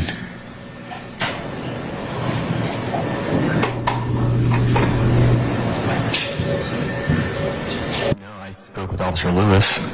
I'm sorry, not Lewis. Sorry, Stevens. That's Police Officer Stevens, who works with the Dunwoody Police Department, right? That's correct. He comes out after the after the Jaguar is no longer on the scene. Right? That's correct. And you called them. Yes. Okay. Now, I'd like to talk with you about these threats that you said you saw on your coworkers, or your coworker showed you on their phone. You know what I'm talking about? Yes. Now, this is a week, 2 weeks, a month later, after July 7, 2014? I can't recall how long it was, but it wasn't that long. Okay, and by that long, we're talking about... It wasn't a month. It was in close enough proximity to the date, maybe a week, maybe a couple days. I mean... Okay. So later that week of July 7, 2015, maybe a week later or so, you don't know, but approximately, fair to say? Fair to say. And it's your testimony that a coworker showed you on his phone or her phone, him, right? Again, I can't. You're asking me about something that happened years ago. I remember the catalyst, which was seeing my name in a threat, and then what proceeded after. Okay, so coworker, either a man or a woman, shows you on their phone your name, and it's associated with, God forbid, a threat to you. That's how you took some type of threat, yes. And you are still holding your position of the mall officer, right? Security director? The mall employee, yeah. Yes. And when you get that, you are concerned and you call your wife. Yes. And then you wanted to ensure that whatever social media platforms you have, there would not be personal information accessible to anyone but your friends, I guess. That's correct. Someone you invited. Someone that I invited, yes. Okay. Now, you have, at that time, contacts, relations with the Dunwoody Police Department, fair to say? It's fair to say. Because you can call them, this criminal trespass, thefts, they happen a lot, unfortunately, at the mall, or at times, right? Yes. So you know how to get in touch with them, right? Yes. Tell the ladies and gentlemen jury when you notified Dunwoody Police or any police department of this supposed threat. I didn't.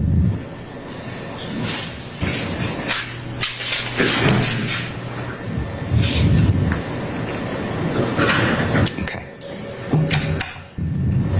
Now, when Officer Stevens from Dunwoody Police Department comes out later on July 7, 2015, when I say comes out, I'm saying to your workplace, the Perimeter Mall. Yes, sir. You met with him, right?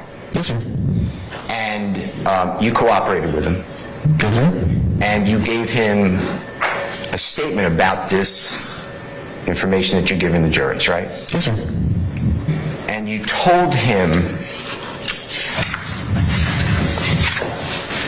about this supposed threat, about being shot, God forbid, right? I'm sorry? You told him about this supposed threat. Yes. And did you tell him that the person who made the threat to you said that if you continued to approach, he would shoot you in the face?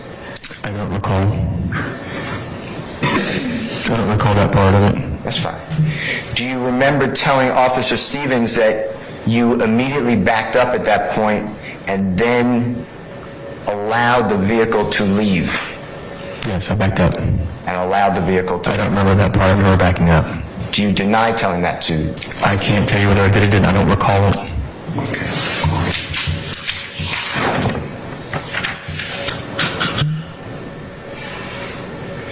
In the video that we saw, that the ladies and gentlemen jury just saw, that you helped us go through, did you ever see any of the three people on the video do anything aggressive? And when I say the three people, I'm talking about the two on the hoverboard and the one walking with the bags. I don't know how I could tell you aggression from the video and the angle. I don't know what you're asking me for. Fast movement. Fast moving? Yeah, did you see anything aggressive? Again, I don't know what you mean by aggressive, sir. I watched the same video you watched. I can't tell a lot of the actions through the video quality.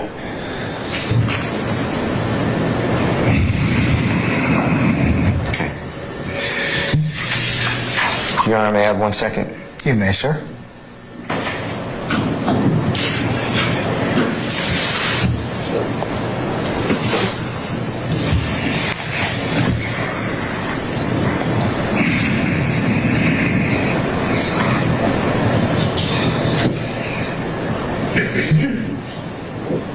You said that another person, a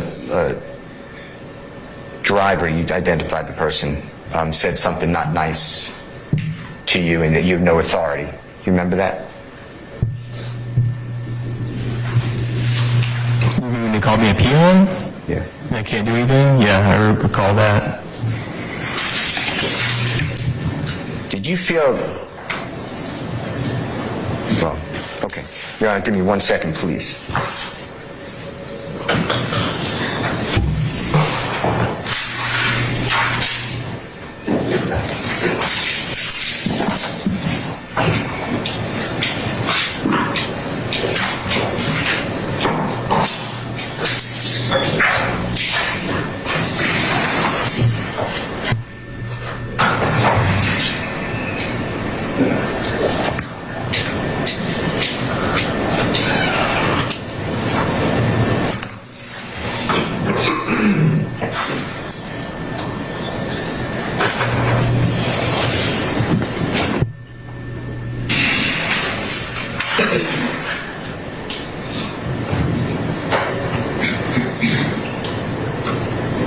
much, Mr. Mayor. Your Honor, officer. Your Honor, thank you. Thank you, sir. Anybody else? Any cross?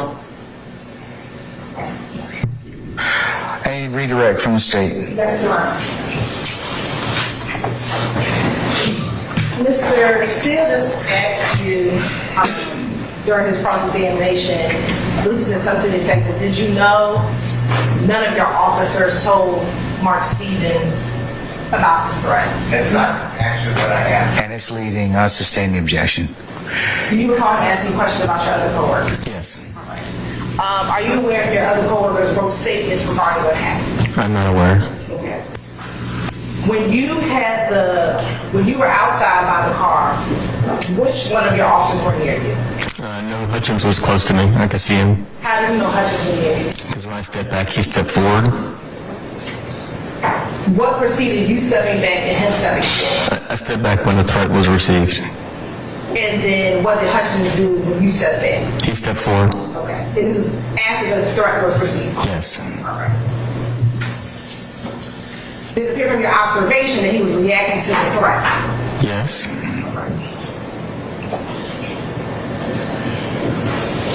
And that was one of the security officers, your security officers out there? Yes. Now, Mr. Steele asked you about statements that Officer Stevens wrote in his report. Did you write your own statement regarding this incident? I did. And within your statement, did you write everything you remember happening up until Young Thug threatened to shoot you in the face? I did. All right. I'm going to show you what's going to be marked SA231R. Is this a copy of your statement?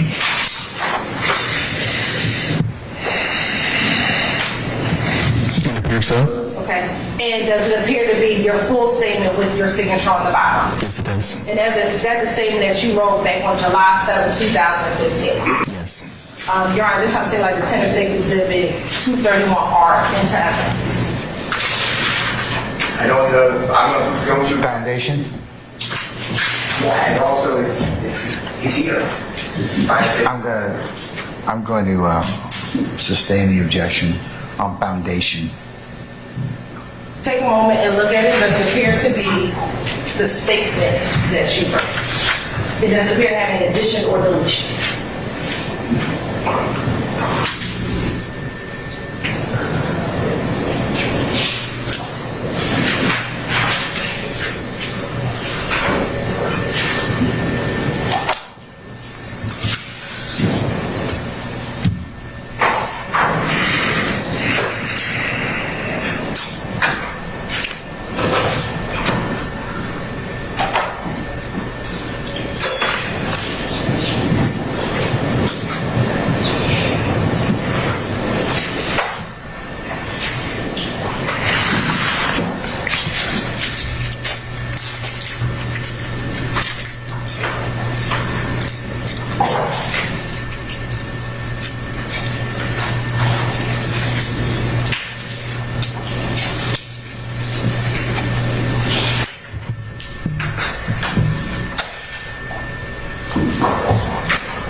And did you write that at the time in which this occurred?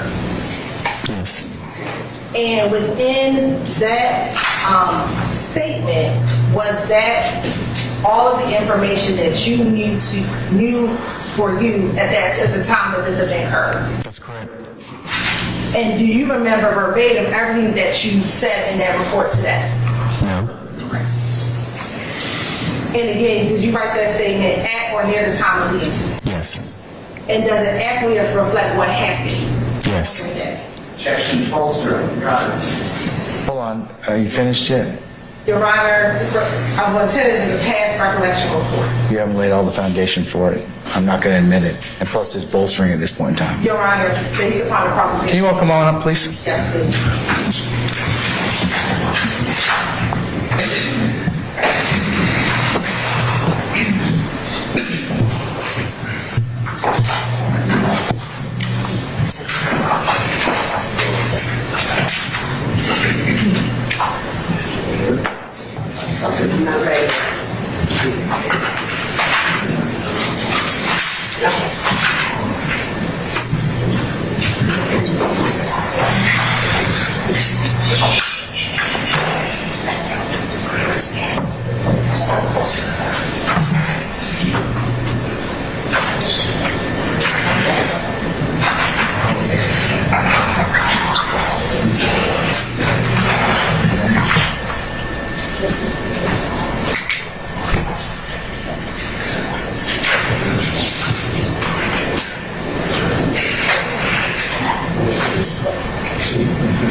231R. And when you look at 231R, you see where you wrote the threat that was communicated to you back in July 2015. I do. Okay. And back in July 2015, what was the threat that you wrote inside of your written statement? I will come back up here and shoot you in the face. Nothing. That's what you told. That's what you wrote in your report back in 2015. Yes. All right. Now, why? When you saw this threat on social media, why didn't you call the police regarding the threat that you saw on social media after this occurred? Objection, that's also. I'm going to overrule objection, Mr. Why didn't you call the police? Honestly, when I did the research and I saw how big he was, I just didn't want anything else to do with it. And why did you call Dunwoody police after the threat was made to you on July 7, 2015? Single objection, Your Honor. Because I have to, according to policy. Why is that? And because I was threatened, or any individual was threatened.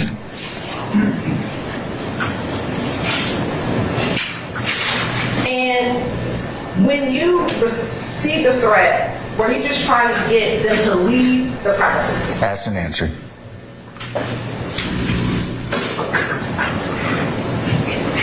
Let's, I just want to go back and show you very quickly 2 minutes of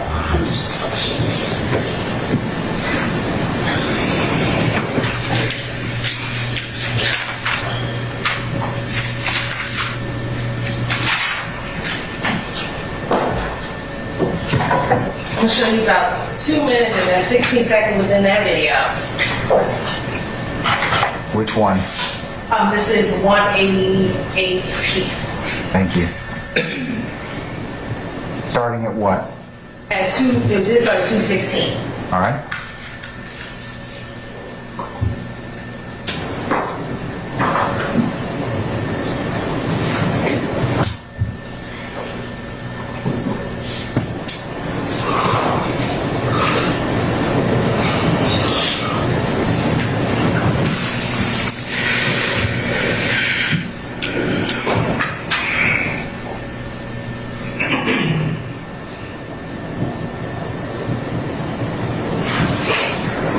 Now, Mr. Steele asked you about these group of individuals. We're going to keep watching and ask you about a different group of individuals.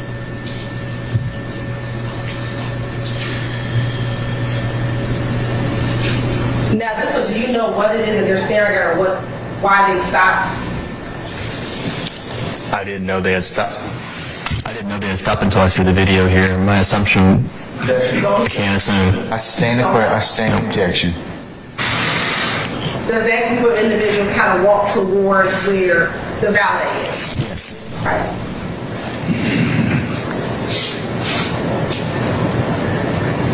Do you see another individual walking towards the mall, still looking back at the direction that you're looking at? I do. What's the direction of the valet? Yes. Now, when you were in the mall and the yelling was kind of going on, did you notice if other people saw you all or turned around and paid attention to what was going on? I was focused on what was going on. And while outside, were you focused on anyone else except for what was going on? No. And I want to go back to 42 seconds within the video.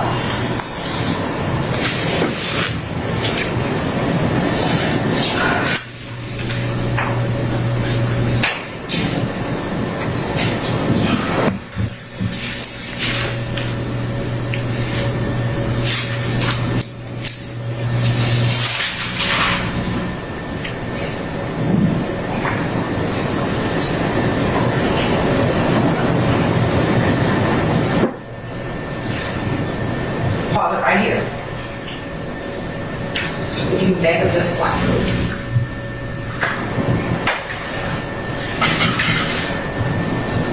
All right. By any chance, are you able to read what's on those shirts at all? Objection, relevance. Your Honor, it is very relevant. see the word free. Hold on, sorry. Let me handle what I need to handle, Mr. Matthews. Okay? All right, I'm going to sustain the objection. And that's at time hack 36, is that correct, madam? That's at time 36 seconds. Okay, just want to make sure. All right. Anything else? No, I have no further questions at this point. Okay. Anything further, Mr. Steele? Sure.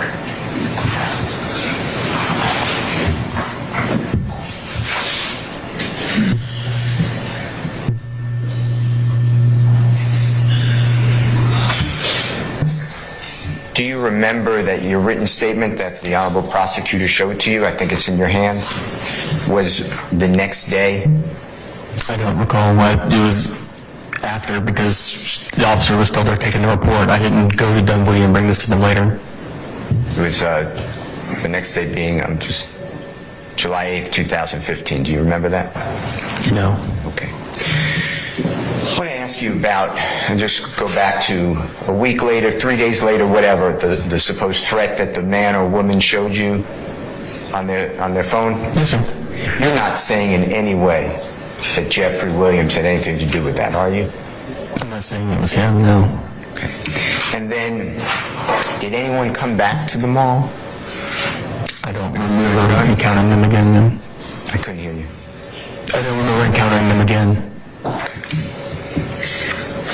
Thank you. Your Honor, thank you. Anybody else? Any further redirect by the state? Nothing from the state, Your Honor. All right.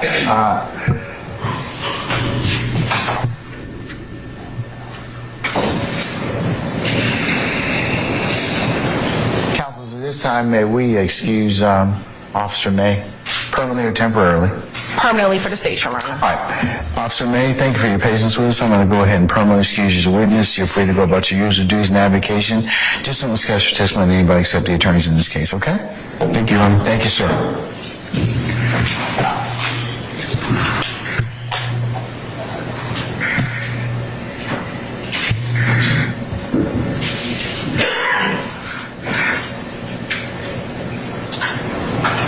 All right, ladies and gentlemen, the hour is almost 5 minutes of 6 on Friday. How about we go ahead and let you recess for the weekend? Any objections? Okay, all right. Now, hearing none, ladies and gentlemen, I'm going to go ahead and recess you all for the week at this point in time. Let's go ahead and go through your favorite things, the ad nauseum admonitions, okay? You're going to be home this weekend. You've heard a little bit of testimony. Would it be okay for your family and friends to come over and say, hey, I've seen you on TV. I've seen you. I've heard about this. What do you think about it? Can you talk to them about it? All right. Can you call one another up or text each other this weekend and go, hey, what do you think about such and such? No. I didn't hear a resounding. Let's ask that again. So can you text one another over the weekend? No. Okay. All right. Can you look up anything on any social media platform in regards to this case? No. All right. How about some? You go on any of the reference materials on any one of the reference sites and to maybe bolster your understanding about what you've heard here in court. You gonna do that? No. All right. How about phone a friend? No. Call an attorney? No. All right. Even if your family begs you to kind of talk with them about this, are you going to do that? No. Okay. All right. Ladies and gentlemen, we appreciate you so much adhering to these ad nauseum admonitions. As I've mentioned to you countless times before, they ensure a fair trial, just trial, lawful trial as to all sides. So that's what I told you that they're that important. So we appreciate you adhering to those and continuing to adhere to those. So it isn't lost on any one of us here. So we appreciate that. When you leave, I need you to put your notepads in the basket. Miss Omana will secure those, and you'll get those back first thing on Monday. All right. Go ahead and take a juror sticker for your use on Monday morning, and Is everybody okay with notepads so far? We need to give you any more? You good so far? Okay. How about writing utensils? All right, you good on that? How about juror stickers? Okay, you good on it? Everything's good. All right. Okay, ladies and gentlemen,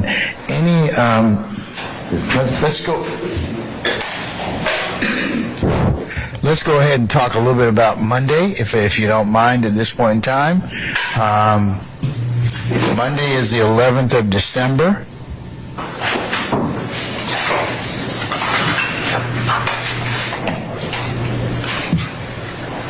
And ladies and gentlemen, if I could get you to be here for 9 o'clock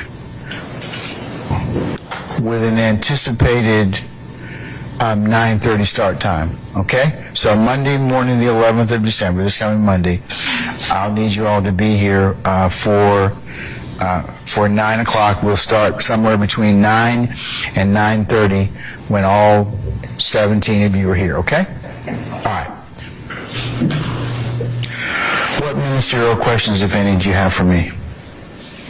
Anyone? Okay, all right. Sure about that? Yes. Are you positive?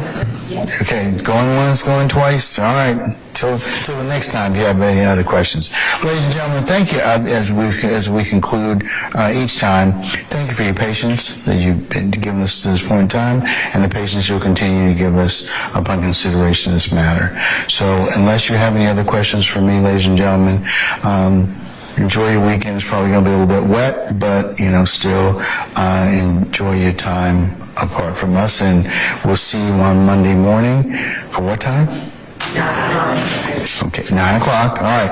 And remember also, ladies and gentlemen, I want to just say one other thing. Remember, if anybody should reach out to you, try and communicate with you in any way, form, or fashion, I need to know about it immediately, so you can reach out to Deputy Ingram and let us know. But remember, I told you before, as I mentioned earlier, best to come off of any social media sites or anything such as that, because then there won't be the temptation or any news sites for you to do that. Okay? Apps, I should say. All right, unless you have anything else, ladies and gentlemen, we'll see you on Monday for 9 o'clock, okay? All right, all rise.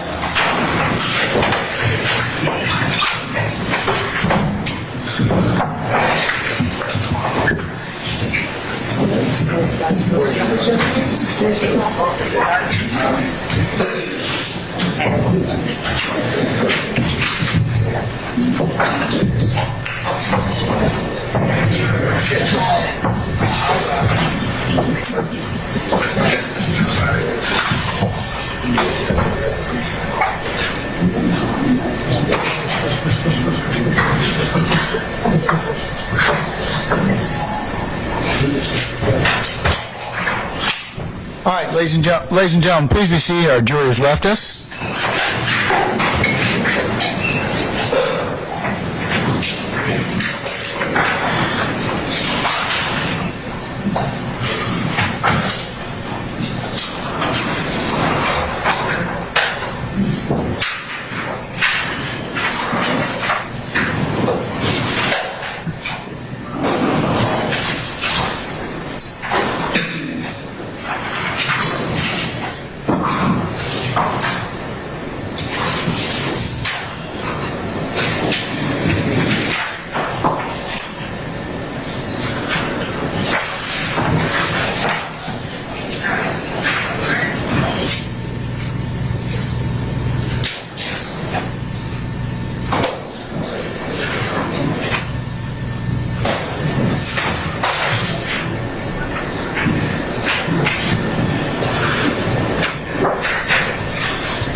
Council, any ministerial inquiry of me?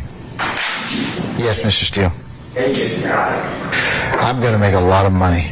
You're inside. I'm going to make a lot of money. The over and under is going to be great. I have two requests of the Honorable Court through as well as the prosecution. The Honorable Court said yesterday when I asked to get our witness list this coming week, said wait till today. Yes. So I believe that Ms. State has updated their witness or proposed witness list. I saw an email to that effect. We currently have that, and we have that prepared and ready to provide. It is in tandem with what we did give this court and the defense attorneys earlier this week. We will provide the remaining with people that we intend to reach to defense counsel. Okay. All right. After. So you know which witnesses you're calling for Monday? We do, and Your Honor, I do not want to state any of that publicly. I will give it to counsel for the defendants and to the court. All right. Okay. Mr. Steele, what's your second inquiry, sir? I believe Your Honor, the court also said by today our 741 witnesses becomes approximately 400. Yes, I did. I have some notes to that effect. So, Ms. Love and Ms. Hilton, have you all pared down that list? I know I mentioned to you that you said you were going to do that by this date. Yes, Your Honor. So what we have, I'll just point out that what we've been doing is giving to counsel for the defendants each week the acts that we have intended to prove. And for those acts, we had originally given them many more witnesses than we actually utilized. And we have gone through, and for the other acts, we've streamlined them as well. So we have a more concise list of people that we intend to call that we will provide to the defense today as well. Okay. All right. I'm just pointing out that as we've gone along, I believe it's apparent because we've told defendants that we are introducing and proving the case by act. And so to the extent that we have introduced evidence for particular acts and that those acts have been completed, we already can mark off people that were extraneous witnesses that we chose not to use. All right. We'll give them the remaining yes to that. Have you all started working on the... Have a seat, madam. Have you all started working on the witnesses that you wish to identify or interview between Monday, the 18th of December and the 29th of December? Your Honor, we provided an initial list primarily that had the professional witnesses on it. As it relates to the lay witnesses, some have been able to be interviewed. One was interviewed this morning, and we're solidifying the times for the lay witnesses, but I believe all but 4 professional witnesses were submitted already with the scheduling of when defense counsel can meet with them. We provided information, their phone number, their contact, so that they can set it up themselves. And the preferred dates and times that those individuals are available. And so that has all been on the spreadsheet that we submitted, I believe, on Sunday, maybe Monday of this week. And we will update as far as the other lay witnesses definitely by next week before going into that week of the 18th and add the additional 4 professional witnesses that we do not have yet. Okay, and the last question the court has is, by the 15th, will you identify the witnesses that you're planning on calling the first week of January 2024, starting on the 2nd? Yes, Your Honor. Through the 5th of January? Yes, Your Honor. That was another thing that we were planning to do anyway. We were going to include in that list of people that we will attempt to make available if the defendants wish to speak with them, those persons that we intend to call those first 2 weeks, so that during that time that the court has scheduled. You're talking about and I'm sorry to cut you off, you're talking about the 2nd through the 12th? Yes. Of January 2024? Yes, the first 2 weeks, so that we can schedule them to speak to the defense if they wish to as well. And then as well, you all will have the 16th through the 19th to conduct any further examinations of witnesses consistent with what I told the jurors, because that will be a down week for them as well. Yes, Your Honor. We will give that to them. Mr. Adams? Judge, maybe I didn't understand Madam Prosecutor's answer, or maybe she didn't understand what we referenced earlier this week. I don't think she's here. The question was asked earlier this week is that we started with a proposed list of 737 or something like that, and the state had indicated they'd pare that down to 400. What Mrs. Steele asked, and what they said they would provide by this Friday, would be a list of 400. Let us know which 300 will not be called. And so what they said the other day is that by this Friday, they'll be able to let us know. You know, and then that's separate and apart from them giving us an update weekly of what's coming. But who are 400 or who are 300 who won't be on this? Same question. That's what was asked the other day. That's what I haven't heard an answer to. I understand now what Mr. Adams is asking, Your Honor. Yes, And ma'am. I was actually speaking beyond that for 100. So we were actually trying to pare down further, but we can certainly give them the 400 that we have, the 300 that we've excluded. Anybody, any witnesses you have excluded or otherwise are not going to call, would, if you could provide that, are you going to do that today, madam? Because that's when it was due. Yes, Judge. That's Okay. All right. And to be clear, we'll give them the ones that we are, the 400 we intend to call, and then they can see that, you know, which ones on that 700 are not included on those 400. Okay. All right. Anyone else? Okay, another bit of housekeeping. Has the state tendered an order on Detective Belknap? That was due on the 4th. I believe that we did. I believe that we did, but I will make certain. Mr. Kearns? I'm pretty sure that we did.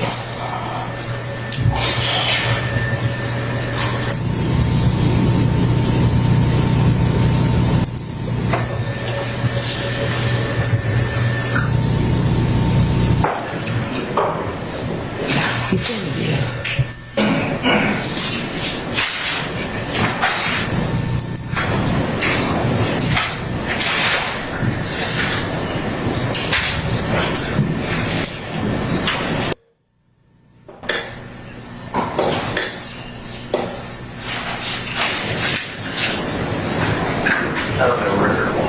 We don't have a record, Mr. Kearns tells me. I will confirm. So if you can make sure that is tendered him by Monday, just so I can keep up with things. All right?